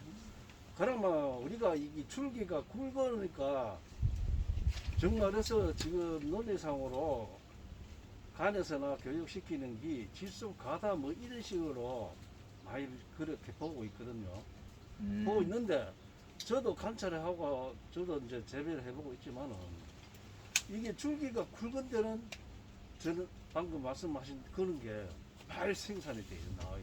그건 그러니까 전년도에. 이게 이하게 해가지고 그림도 안 주고 놀짱하게 열에 나오고 하는 놈들은 줄기가 쫙 바로 나오거든요. 그게 전년도에. 그렇다고 그게 예. 알이 나중에 뭐 적다든지 뭐 한 700g씩 못 만드는 것도 아니고 700g 만들려고 그러면 생산량이 적잖아요. 평균 한 덩굴에 2.5kg 정도 생산해야 되는 포도를 700g 한 송이 생산하자고 그 교육을 받고 있을 필요는 없잖아요. 집에 가서 그냥 하면 되지. 그런데 그게 줄기가 저렇게 방금 나오니까 저기 알 솟기를 축장 조절해야되든지 알 솟기 전에 예. 이게 이제 노블 해가지고 하려면 그 사람들은 그 축장 조절까지 좀 하는 걸 꺼려 하거든요. 그렇게 주인이 축장 조절 딱 해놓고 밑으로 쳐졌는 거 울러 섞는 거만 손가락 이래 되면은 진도도 빠른데 이게 뭐 들줄 날줄 하에 뭐 고모 줄기가 시리더니까 뭐 블루가 그게- 나올 때 튀어나오지 예. 이러니까 주인이 그걸 하려기가 상당히 인력이 많이 들더라고요. 그 전년도에 그 나무가 밸런스가 좀 안 맞았다. 그러면 토양에서 우리가 잎에 가리 가다 고온 열상이나 이런 장애를 안 주고 쭉 키워서 가을에 단풍이 들어야 되는데 가을에 단풍이 안 드는 거는 결국엔 영양을 축적을 못하고 잎이 고실라지게 마르는 거 보셨죠? 잎이 요렇게 말라 들어가는 거. 그런 경우에서는 몸속에 체내 저장 양분이 각각 달라져요. 정상적으로 축적이 안 되고. 그래서 가을에 단풍이 드는 것이 좋으면 그 내용은 그 전 단계로 또 가야 되거든요. 지금 내용 이야기하시는 거는 체내 저장 양분은 그 계절의 이 시값에서 이 나무가 몸속에 영양을 축적이 되면 잎 자루에 영양을 안 주고 잎을 스스로 떨어뜨리게 단풍이 드는데 체내 저장 양분이 부족해 탄수화물이 축적이 안 되면 잎 자루에 꼭지가 단단하게 붙어 있어가지고 잎이 고실라지고 말라들어가도 안 떨어져요. 그 말은 결국에는 가을에 단풍 들 때에도 기본의 이식값이 있어야 되는데 그 이식값이 부족했기 때문에 단풍이 안 된다는 거거든요. 단풍이 잘 든 나무들이 좋죠. 겨울에 동해도 없고. 그래서 가을에 단풍 들이는 방법은 강의 유튜브에 다 있잖아요. 그걸 활용하시면 된다. 부분 우리가 잘못된 걸 끄집어내가 꼭 집어내가지고 저보고 다 풀어 그러면 저도 좀 어렵습니다. 부분 집집마다 다 다르게 나타나기도 하고 축과 현상에서 축과를 물을 것이고 뭐 오그러진 거 바이러스를 물을 것이고 뭐 여름에 뿌리 카본 우리가 뿌리 벌겋게 죽었더라 하잖아요. 뿌리가 벌겋게 죽은 건 이파리가 벌겋게 죽기 때문에 뿌리가 죽은 거고 뿌리가 비로 어지간히 죽는다고 뿌리가 비로 죽지 않습니다. 잎이 먼저 죽지. 잎이 그 비로 농도가 더 낮게 먹어요. 뿌리는 비로 농도가 더 높아도 잘 견뎌요. 우리는 보통 보면 뿌리가 잘못됐다 이야기하잖아요. 뿌리가 잘못된 건 거의 없어요. 이파리가 녹아서 그렇지. 그래서 오늘도 저쪽에 다른데 브렉 사파이어가 지금 달렸는데 평균 한 덩굴에 3kg가 넘어. 알이 달린 게 달린 개수가 하나가 10g 넘게 나가고 달린 개수가 100개, 200개 되면 이게 얼마냐고요. 평균 3kg가 넘는 거를 지금 덩쿨을 익혀야 돼요. 4kg까지. 한 송이를. 그럼 우리가 여기에서 달린 게 4kg 달린 게 있나요? 뭐 500에서 700g. 그건 아주 쉬운 일이에요. 그거 배워가지고 언제 지금 돈 벌겠냐고. 지금은 한 덩쿨에 가지 굵은데 이파리 12장으로 4kg 생산해도 우리는 돈을 더 벌었다 말았다 할 상황인데, 일본에서 우리가 기술을 가져오면 1kg 이하예요. 한국에서는 지금 4kg 생산하는 기술이 있는데 일본의 기술을 배우고 쓰겠나고요. 그래서 잘 생각해 보시기 바라고, 잎을 계속 봐라. 관찰해라. 그리고 이시 측정을 해서 그 수분은 35에서 45%다. 수분이 있는데 축과가 일어났다는 소리는 잎에 탄수화물이 없다 소리예요. 질소비가 없다 소리고, 질소가 없어서 탄수화물 못 만들었다 소리고, 축과는 칼슘 결핍이 아닙니다. 그런 우리는 칼슘은 이 과일에 포도 알에 없는 게 맞을 수 있어도 우리는 치료를 해야 되겠죠. 이거 치료한다고 칼슘제를 치면 치료가 안 됩니다. 잎이 누르끼리 누르하다고 마그네슘 결핍에가 마그네슘 치면 치료되나요? 안 됩니다. 가리 가다죠. 질소 부족. 요소를 줘가지고 치료해야 될 걸 마그네슘 결핍, 칼슘 결핍. 그거 다 치유하는 거는 요소로가 치료하면 좋습니다. 시소라고. 잎은 두껍고 엠보싱이 나와야 최고의 생산량이다. 그리고 숫기도 땡길 수 있다. 황금을 넣고 가면 숫기를 한 보름까지 땡길 수 있어요. 엠보시 한번 나오면 저를 계속 있습니까? 아니면 또 아침 밤 많이 먹다 저녁에 배불러요. 말 같은 소리 해라. 아침에 밥 많이 먹었다고 저녁에 배부르다 한 소리하고 똑같은 소리. 그래서 거기에서 이제 조절해가 데려가야 되는데, 이제 이슬을 안 맺는 게 최소 단위다. 이거는 제가 몇 년 전에 찾아냈거든요. 어디서 찾아냈느냐? 하우스 딸기에서 찾아냈어요. 비록 하우스 딸기 주지 마라 그러거든요. 뭐 0.8주로 1.5주로 이샀거든요. 근데 2.5를 줘서 먹고 1.3을 먹고 1.2가 남아있으면 이슬을 안 맺어요. 찾아냈거든요. 우리나라 책에도 없고 다른 나라 책이 없어요. 근데 딸기 이 씨를 갖다가 4.0까지 줘도 된다는 거예요. 전 세계 책이 없어요. 그럼 1.3을 먹고 2.7이 남아있으면 딸기가 1화방 한 번 나왔을 때 꼽혔을 때 35개. 지금 현재보다 5배 더 많이 따더라는 거죠. 그래서 우리가 포도 송이를 잘 만들고 관리 잘하는 걸 잘 하시면 맞습니다. 그런데 여기에다가 우리가 토양에 비료 10이 들어있는 성분과 그 다음에 계절별로 이식값은 질소로가 그 양을 맞춰줘라. 엠보싱이 나오도록. 그러면 엠보싱이 나오면 포도에 먹고 남아있다 소리예요. 이슬 안 맞는 건 최소 단위고, 엠보싱이 나오면 포도가 한 덩쿨에 가지가 좀 굵은 거는 이파리 12장에 4kg가 달려도 생산하는 데는 전혀 지장이 없다. 이제 이해되죠? 그래서 지금 대표님, 아까 저분이 1000평에 680kg 같으면은 600평에 한 20%를 넣었거든 지금. 예. 그럼 노지란 말입니까? 예, 노지에 20%를 넣었으면 한 600평에 지금 노지 같으면 이제 겨우 이제 뭡니까? 이거 지변 처리하고 알 쏟기 전이란 말입니다. 그러면 지금 20% 정도 넣어서 엄청난 많이 넣은 거 아닙니까?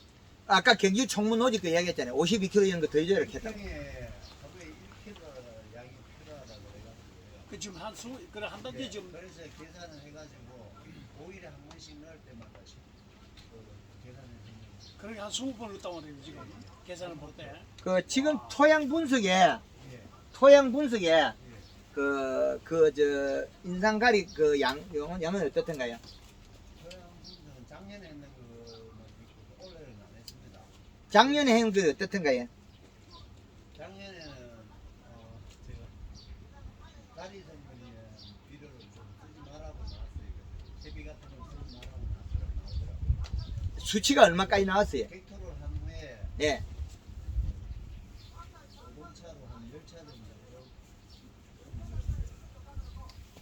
그 평소에 예예. 정당에 내차 오른쪽 20도 많이 좀 들어갔네요. 20도는 많이 넣지. 예. 작년 가을에 그 금강비를 사놓고 안 넣습니다. 예. 안 넣고 그냥 사용하고 지금까지 그 1일에 100평에 1kg가 필요하다고 그래서 그걸 계산을 물줄 때마다 한 50kg씩. 그런데 지금 현재 그 바이러스는 있어요. 이건 없고 그럼 이슬은요? 이슬은 안 맺힙니다. 이슬 안 맺지? 그런데 그 수정리하고 이제 수정하는 단계에 보니까 이 줄기가 납작하게 꼬부라지는 게 그 꼬부러진 것도 그 꼬부러지는 것들이 거의 대다수가 그 가리 가다 고온 열상에서 세포가 그 동이라거든. 위에 이파리가 오그러지는 거나 열상을 받는 거나 밑에 송이 새순이나 똑같이 열을 받아요. 껍질이 두꺼워지고 그 다음에 그런 현상이 일어날 때 동일하게 일액을 맺어요. 이슬을 베물면 그게 나온 게 가리, 인산, 고토, 칼슘, 그 다음에 아미노산, 단백질이 나오고 잿빛 곰팡이 피거든요. 거의 우리가 포도에서 잘못된 것들이 잿빛 곰팡이 원인이 제일 많아요. 수정이 안 되고 잘못되는 거는. 제가 오늘 여기 왔는 것은 질문을 드리려고 왔는데 예. 궁금한 부분이 있는가 하면 예. 수정을 하면서 꽃이 다 떨어졌어요. 제가 포도 알이 다 떨어졌는데 네. 그래서 수정하면서 보니까 회원을 해야 될지 말아야 될지 그 정도. 이게 그렇고 그다음에 줄기가 이게 납작하에 포도송이 줄기가 납작해가지고 납작이 나뉘어가지고 있는데 이게 펴지는지 안 펴지는지 뭐에 예, 포도송이가 아빠 포도송이 줄기가 포도송이 자체가 납작하게 나온다는 거 있잖아요. 중간에 납작하게 예, 예. 납작하게 된 거는 장 전년도에 형성될 때 열 먹은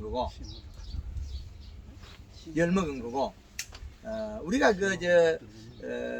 비료를 요소를 주면 제일 첫째 금방 주는 순간에 나타나는 현상이 장애부터 먼저 나타나요. 가리 가다에서 질소 부족에서 요소를 주게 되면 제일 먼저 나타나는 게 가리 가다부터 제일 먼저 나타나요.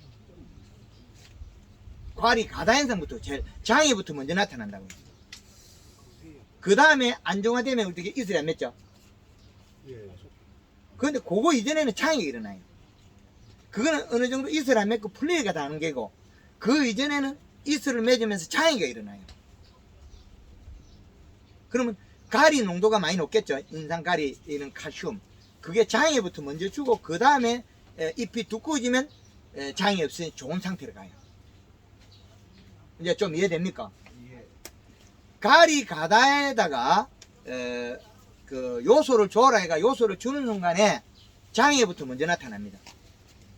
그렇기 때문에 요거 상당히 애매하기 때문에 요 부분 때문에 제가 욕을 많이 먹거든요.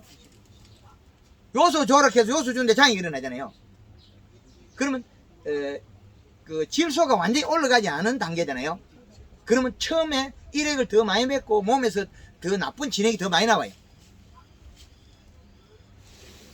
그런 부분이 나타나기 때문에 더 장애가 더 많이 일어난다. 그걸 꼭 아시기 바랍니다. 장애가 먼저 일어난다. 그걸 꼭 아셔야 될 겁니다. 예. 또 다른 분 질문 있습니까? 예, 제가 하나 물어보겠습니다. 예. 그 요소는 그나마 그 간주로 들어가고 예.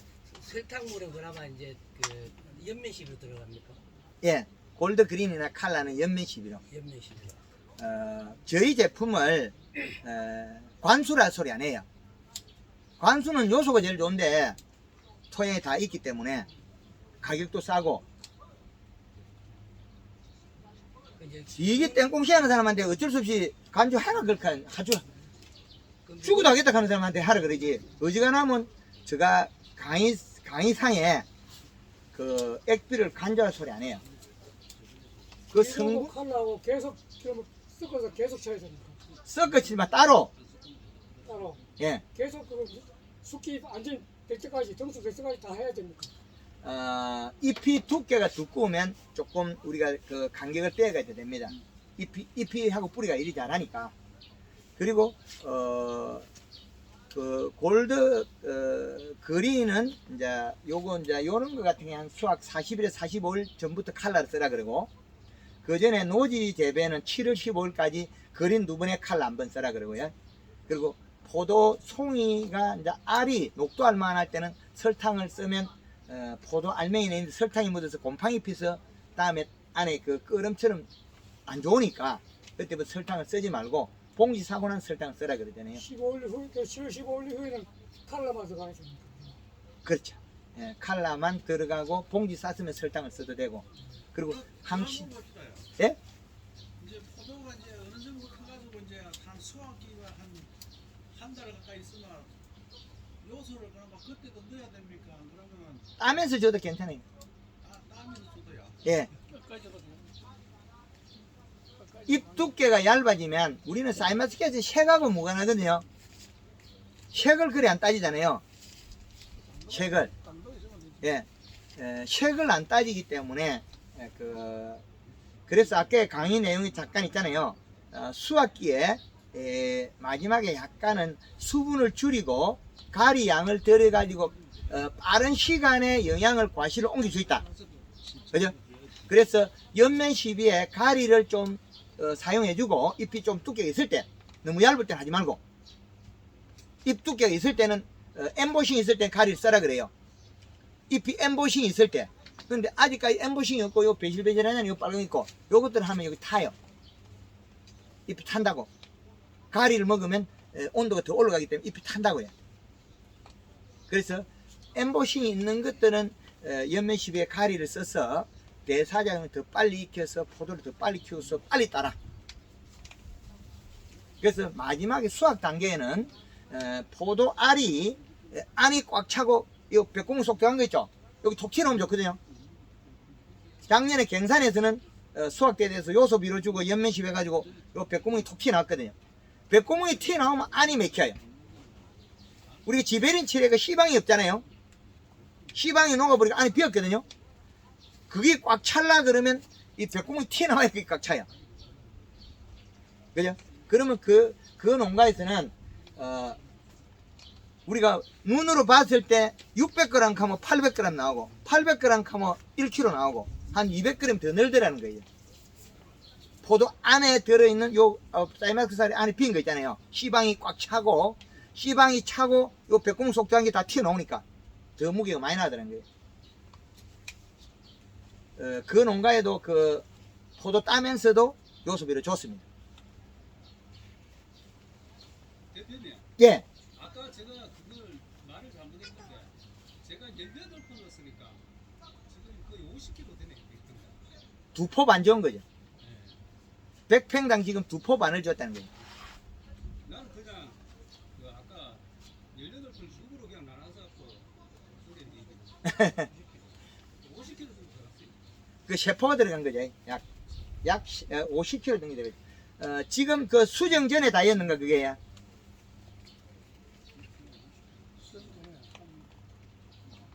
지금 요소 한 번도 안 줬던 사람들도 지금 줘도 상관없습니까? 그렇죠. 작년 8월 때도 줬으니까. 요소는 해가 되는 게 아니고, 사이마스켓을 많이 줘도 해가 없어요. 블랙 사파이어 같은 경우는 알이 이제 더우면 껍질이 안 자라거든요. 그래서 껍질이 딱딱해지고, 그러면 껍질이 안 크고 상태에서 후기에 되면 다 쪼개지거든요. 블랙 사파이어는. 블랙 사파이어는, 가지는 굵고 잎은 적거든요. 부초는 잘 나오고. 그래서 블랙 사파이어는 좀 농사 짓기 좀 복잡한 놈이에요. 근데 사이마스켓은 좀 멍청하게 쉬워요. 아주 단순하고 쉬워요. 그래서 대체적으로 100평당 한 번 더 가는데 몇 kg 주도 뭐 20kg 줘도 아까 이상 없다 그랬잖아요. 20kg 줘도 그 20kg 주라 해도 안 주겠죠. 10kg 정도 줘도 괜찮아요. 대표님 그 자욱이는 똑같습니다. 똑같대. 네. 지금 한 번 줄 때 20kg 주는 사람들 많이 있어요. 100평당 20kg 주는 사람 많이 있다고요. 관주로. 예. 그런데 간이 작아서 그 20kg 함부로 못 줄 거예요. 10kg 줘도 간이 이거 진짜 줘야 되나 말아야 되나 이 정도나. 제가 가르치는 거는 절대 다 맥시만 안 가르쳐요. 그냥 가르치죠 욕하는데 잘 돼도 욕하고 못 돼도 욕할 건데. 그죠? 그리고 그거 가을에 단풍이 되면 좋다 하는데요. 예. 그 수확하고 나서 이제 감사비료라고 주잖아요, 그죠? 예. 이거는 어떻게 씁니까? 감사비료가 거기 계절에 이식값이 있는데 감사비료 없잖아요. 한금만원구에서. 계절에 이식값을 다 맞춰놨는데 뭐 감사비료가 또 필요하냐고요. 그 주먹구구 그런 건 필요 없습니다. 계절에 이식값을 설정해놨기 때문에 뭐 감사비료 실데없는 거 뭐 그런 이야기도 하지 말아요. 아니 계절에 이식값을 다 맞춰놨는데 내가 비료 양을 맞추면 되지 뭐 감사비료다 뭐다 이름 지을 필요 뭐가 있나요? 그죠?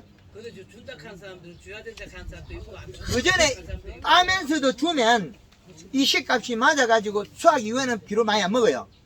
그죠? 나무 몸통하고 잎하고 뿌리하고만 먹다 보니까 축적이 잘 돼요. 그래서 단풍이 잘 듭니다. 그래서 올해는 당브릭스를 20브릭스를 만들어가 파셔야 된다. 20브릭스 누가 만들어요? 제일 좋은 거 뭐죠?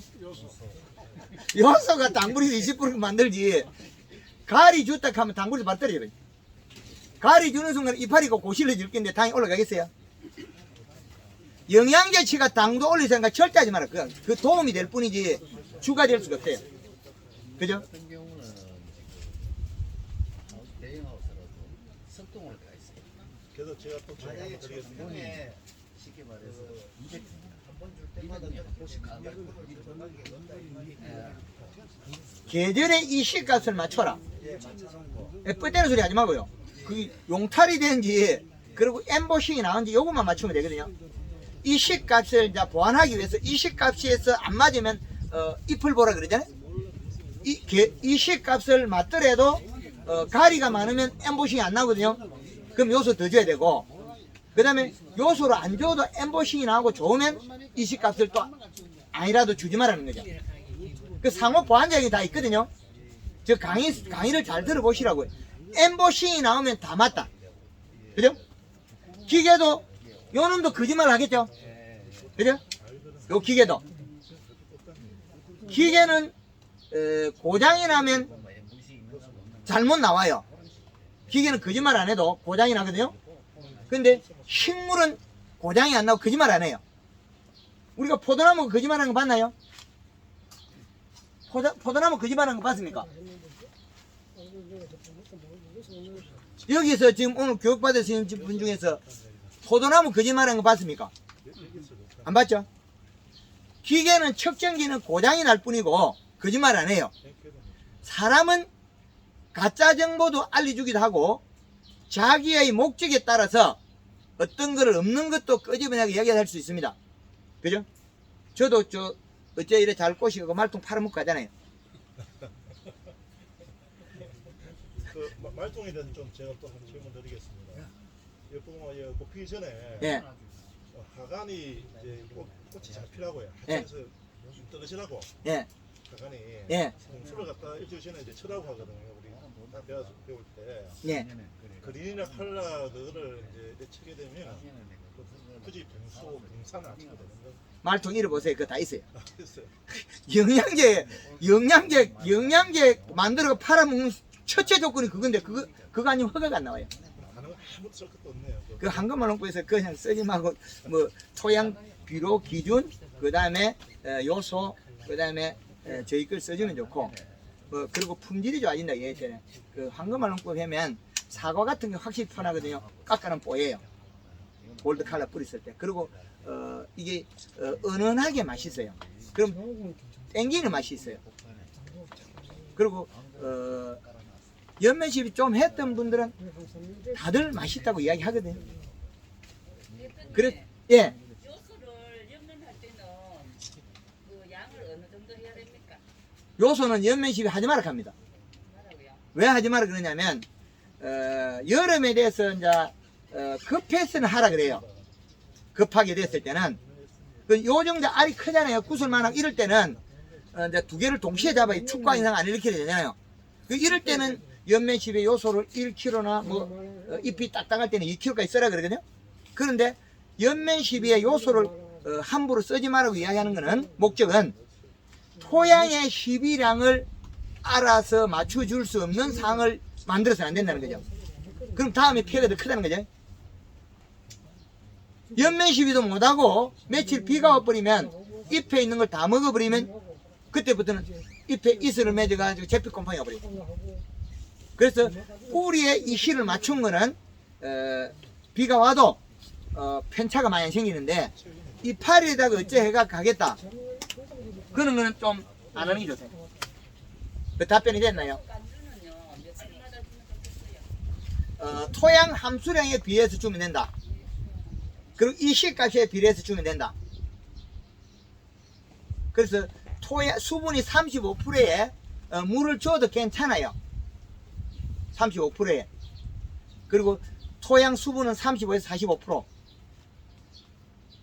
더 어려운 거 물어보이소. 이제 더 이야기할게요. 뭐 묻힌 집에. 잎에 물은 자주 뿌리주면 좋은가요? 어떤가요? 좋을 수도 있고 나쁠 수도 있습니다.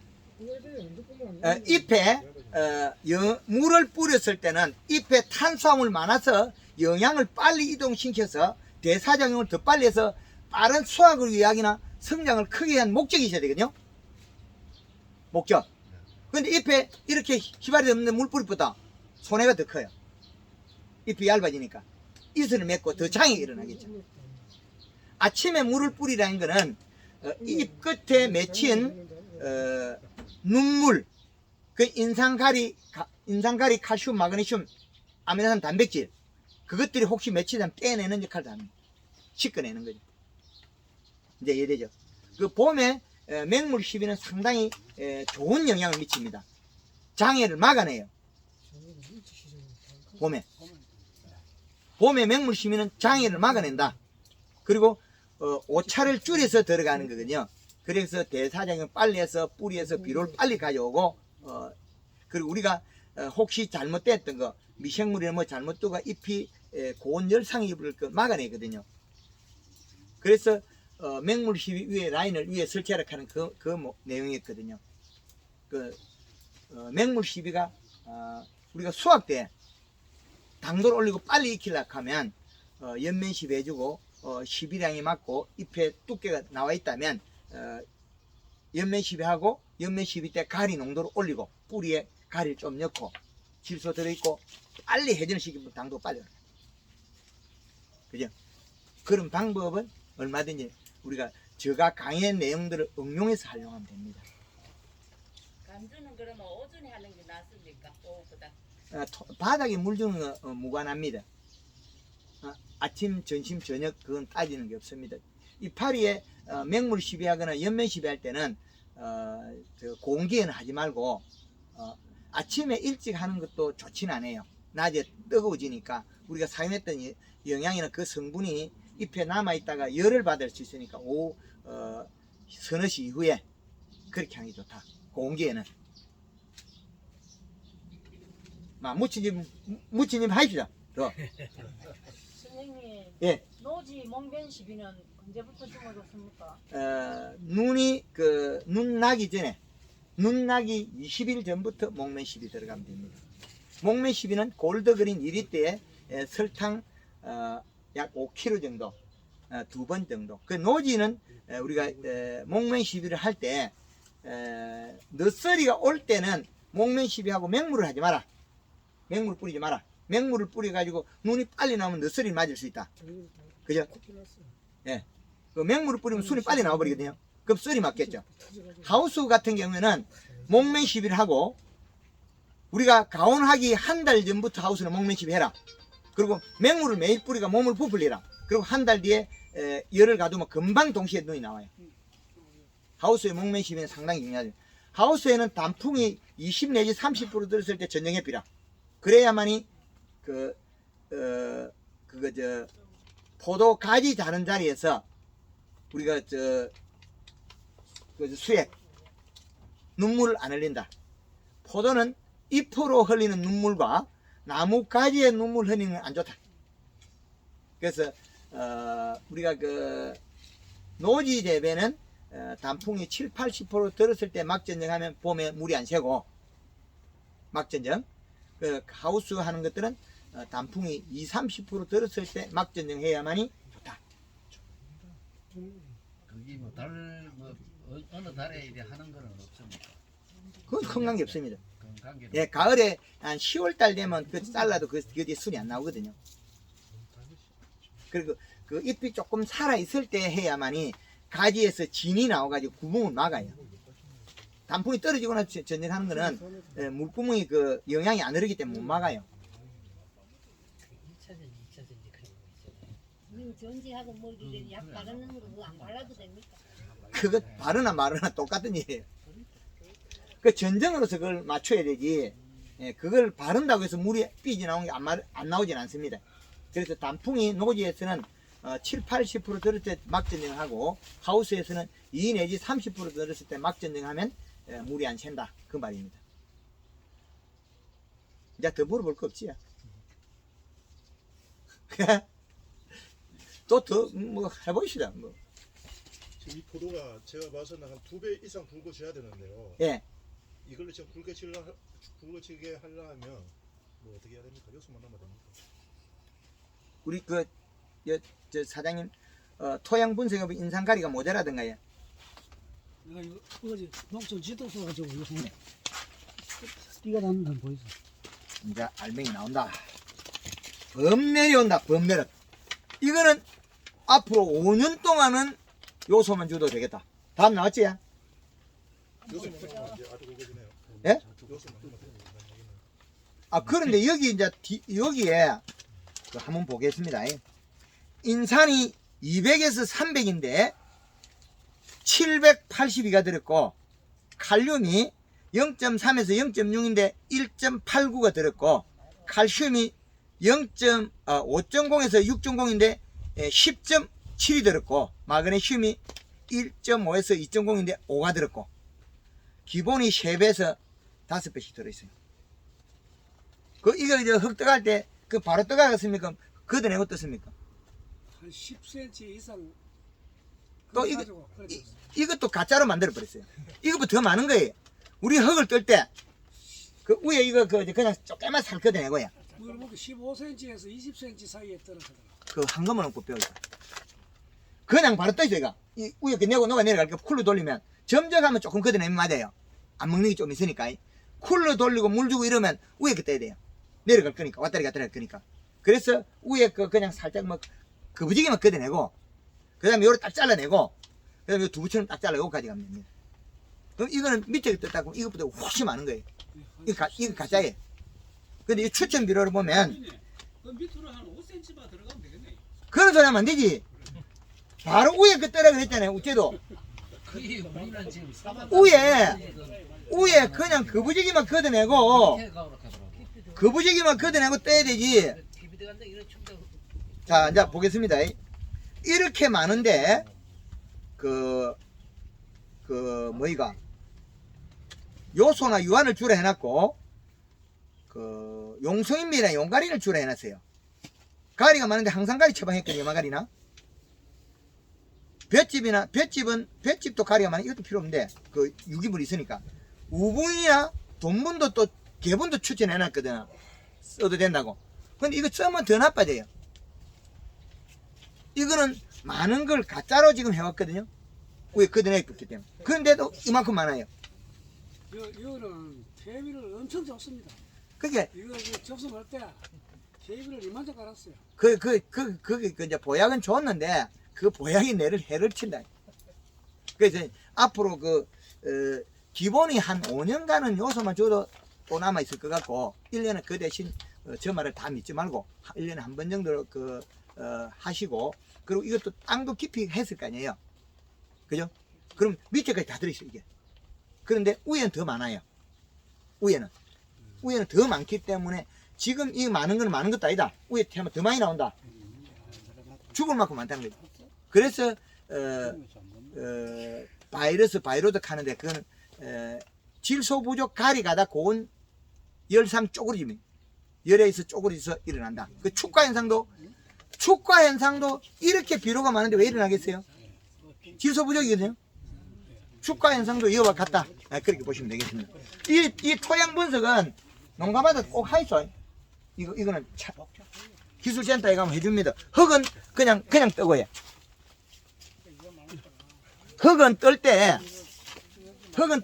무조건 이거 위에 그만 살짝 걷어내고 살짝만 거부지기만 걷어내고 요래 딱 잘라내고 그 다음에 요래 딱 삐지가 두부처럼 잘라서 고울까지 가셔야 돼요. 그리고 여러 군데 복장을 섞지 말고 우리 가우스원에 적당한 위치 하나 잡아가지고 안정화된 자리 그거 한 군데 떠가야 있어. 그래야만이 계산이 나오지. 저거 뒤죽박죽 섞어가고 어쩌겠다는 거지. 이거 물론이 아니거든요. 그 인산이 많은 거야 이게.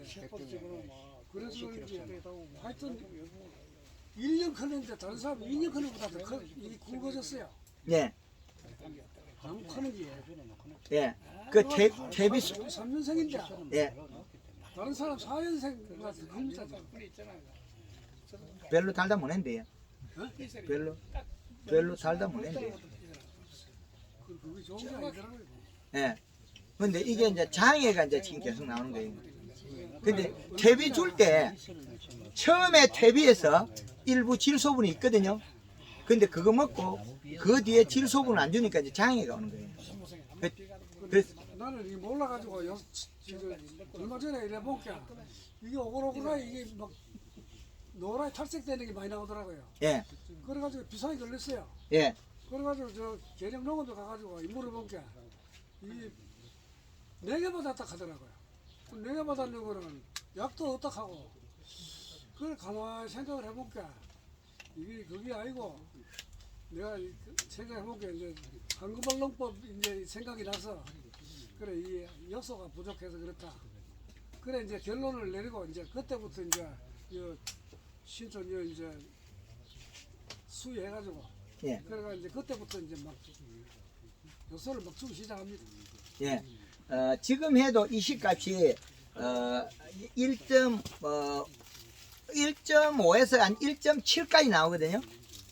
1.5에서 1.7까지 나오는데 이 시값은 요소가 들어가면 이 시가 낮다가도 올라가요. 근데 인상가리가 반응을 하더라고. 그게 이놈이 우째해갖고 그러면 가리 가다 증상부터 많이 나오더라는 거죠. 가리 바당분부터. 그래서 요게 이제 요소가 계속 더 들어가서 이 시까지 더 올라가면 잎이 엠보싱이 나오면 알이 땡글땡글하게 돼요. 그러면 지금이라도 아셔가지고 지금 더 뿌리로서는 이제 우리가 그 장애되는 거 그런 것들은 뭐 이때까지 이야기한 그런 거 주지 마시고 이제 새순이 나오는 걸 보면은 예. 이거 얼룩얼룩하게 이제 탈색되는 게 없고 예. 정상적으로 나옵니다. 그렇죠. 예. 이파리 우울해지는 게 적죠.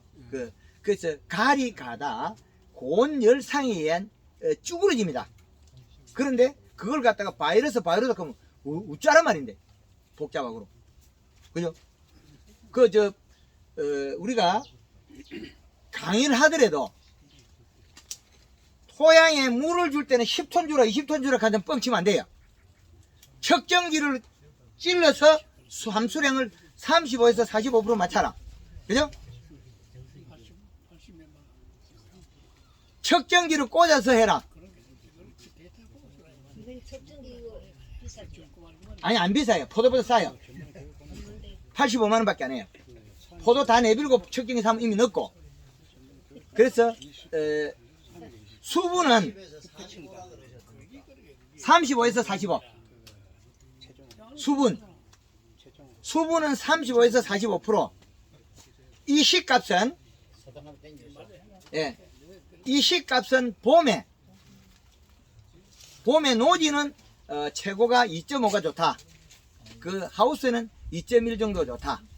그리고 여름에는 1.8이다. 두 개 동일합니다. 노지나 하우스나. 그렇게 기준을 잡으면 우리가 기준이 되는데 토양 분석에 인산가리, 칼슘, 마그네슘이 적정 범위가 있을 때는 계절의 이 시값은 질소분울과 맞춰라. 이제 답이 됐나요? 예. 요것만 꼭 지키시면 우리가 맛있는 포도, 품질 좋은 포도를 하는데 차질이 없다. 근데 우리 김천에 이제는 그 황금말농법을 해가지고 농가들이 이제 좀 많이 자질이 나아졌다고 저도 좀 일부는 생각하고 있습니다. 그래서 거의 이제 이웃 간에 이렇게 알려줘가지고 또 이렇게 물이 오는 농가들이 있거든요. 그래서 우리가 꼭 필요한 것들이 요소는 우리가 밥 먹는 것처럼 항시 우리가 그 포도밭에 배치를 해놔라. 그리고 우리가 포도 이파리가 두께가 얇아지면 측정을 해보든지 아니면 이 두께가 엠보싱이 없고 이슬을 빼면 빨리 비료를 줘야 된다. 요소를 얼마를 줘야 되느냐?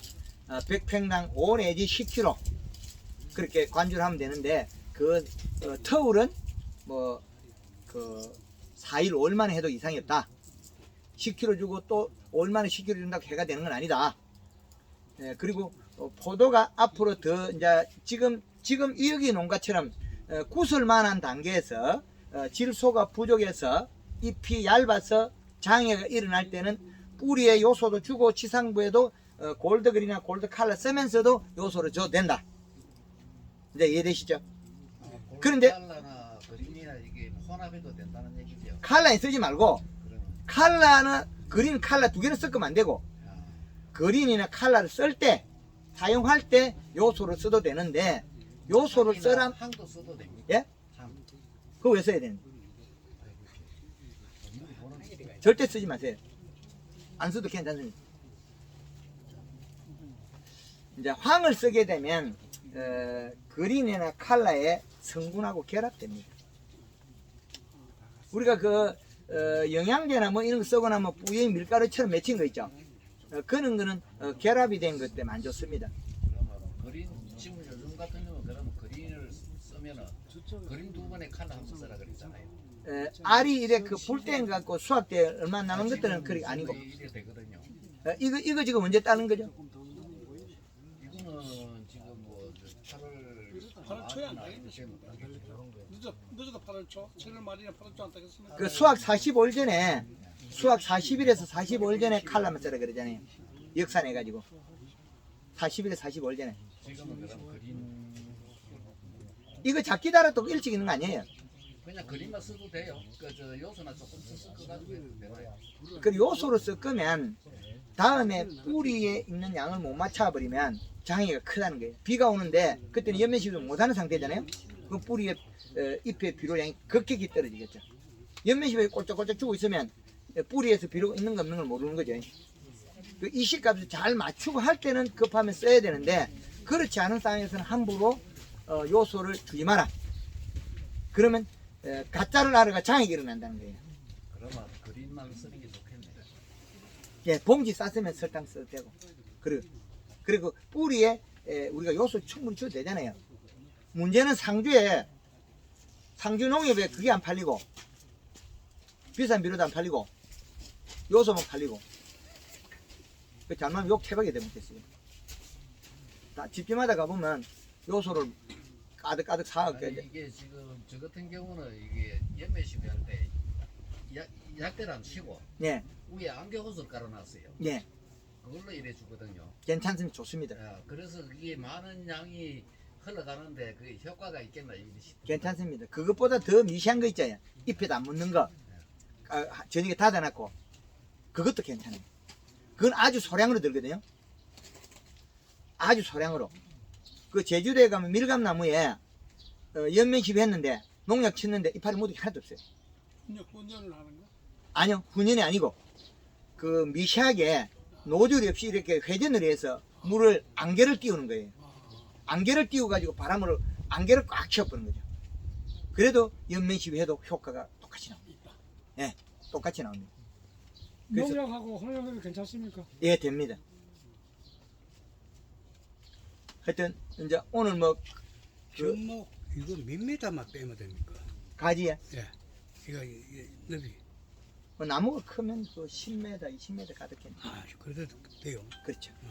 그래서 우리가 이 한 덩쿨에 가지를 많이 두어 가지고 많이 수확할 거냐? 그럼 가지를 적게 두고 많이 수확할 거냐? 예? 그럼 이 한 덩크로 굵게 키워 가지고 1kg 4송이를 따도 되고, 그러면 가지를 좀 더 쏘물게 두고 2송이 따도 되고, 그 차이는 별로 없습니다. 그죠? 그 가지를 2송이를 두고 뭐 2.5 평균 2.5송이 다는 거하고, 그리고 가지를 듬성듬성하게 두고 한 덩크에 뭐 4kg 다는 게 4kg 다는 게 더 어려워요. 그래서 그 양은 농도에 따라서 좀 달라져야 된다. 양을 많이 달면 색이 높긴 하고 안 그렇습니까? 절대 그런 게 없습니다. 당도가. 절대 그런 게 없습니다. 이파리가 볼록볼록하도록 요소 빌어주면 다 있습니다. 하여튼 요소를 많이 줘야 한다는 결론이 나왔습니다. 요소를 줘라는 게 아니고, 그 뿌리에 있는 미생물 먹이는 질소를 줬는데, 질소를 먹으면 미생물이 분해하면 아미노산 단백질이 바뀌고, 그 아미노산 단백질은 잎에 가서 광합성하면 탄수화물이 되는 거죠. 이제 이해되죠? 예. 그래서 엠보식만 나오면 아무리 달아도 익하는데 문제 없다. 예. 하여튼 오늘 이렇게 제가 두서없이 앞뒤 없이 우리 농가들을 많이 깔아뭉갰는데, 이거는 우리가 잘 되자고 한 거지 남을 해를 끼치거나 그런 뜻은 없습니다. 그리고 우리가 잘못된 정보에서 맞지 않는 자재를 쓰는 걸 지양하자는 거죠. 하지 말자는 거죠. 그죠? 그런 뜻입니다. 하여튼 올해 앞으로 지금 6월 달에 더 더워지는데 농작업에 건강을 해치지 않을 정도로 안전하게 하시기 바랍니다. 예. 감사합니다.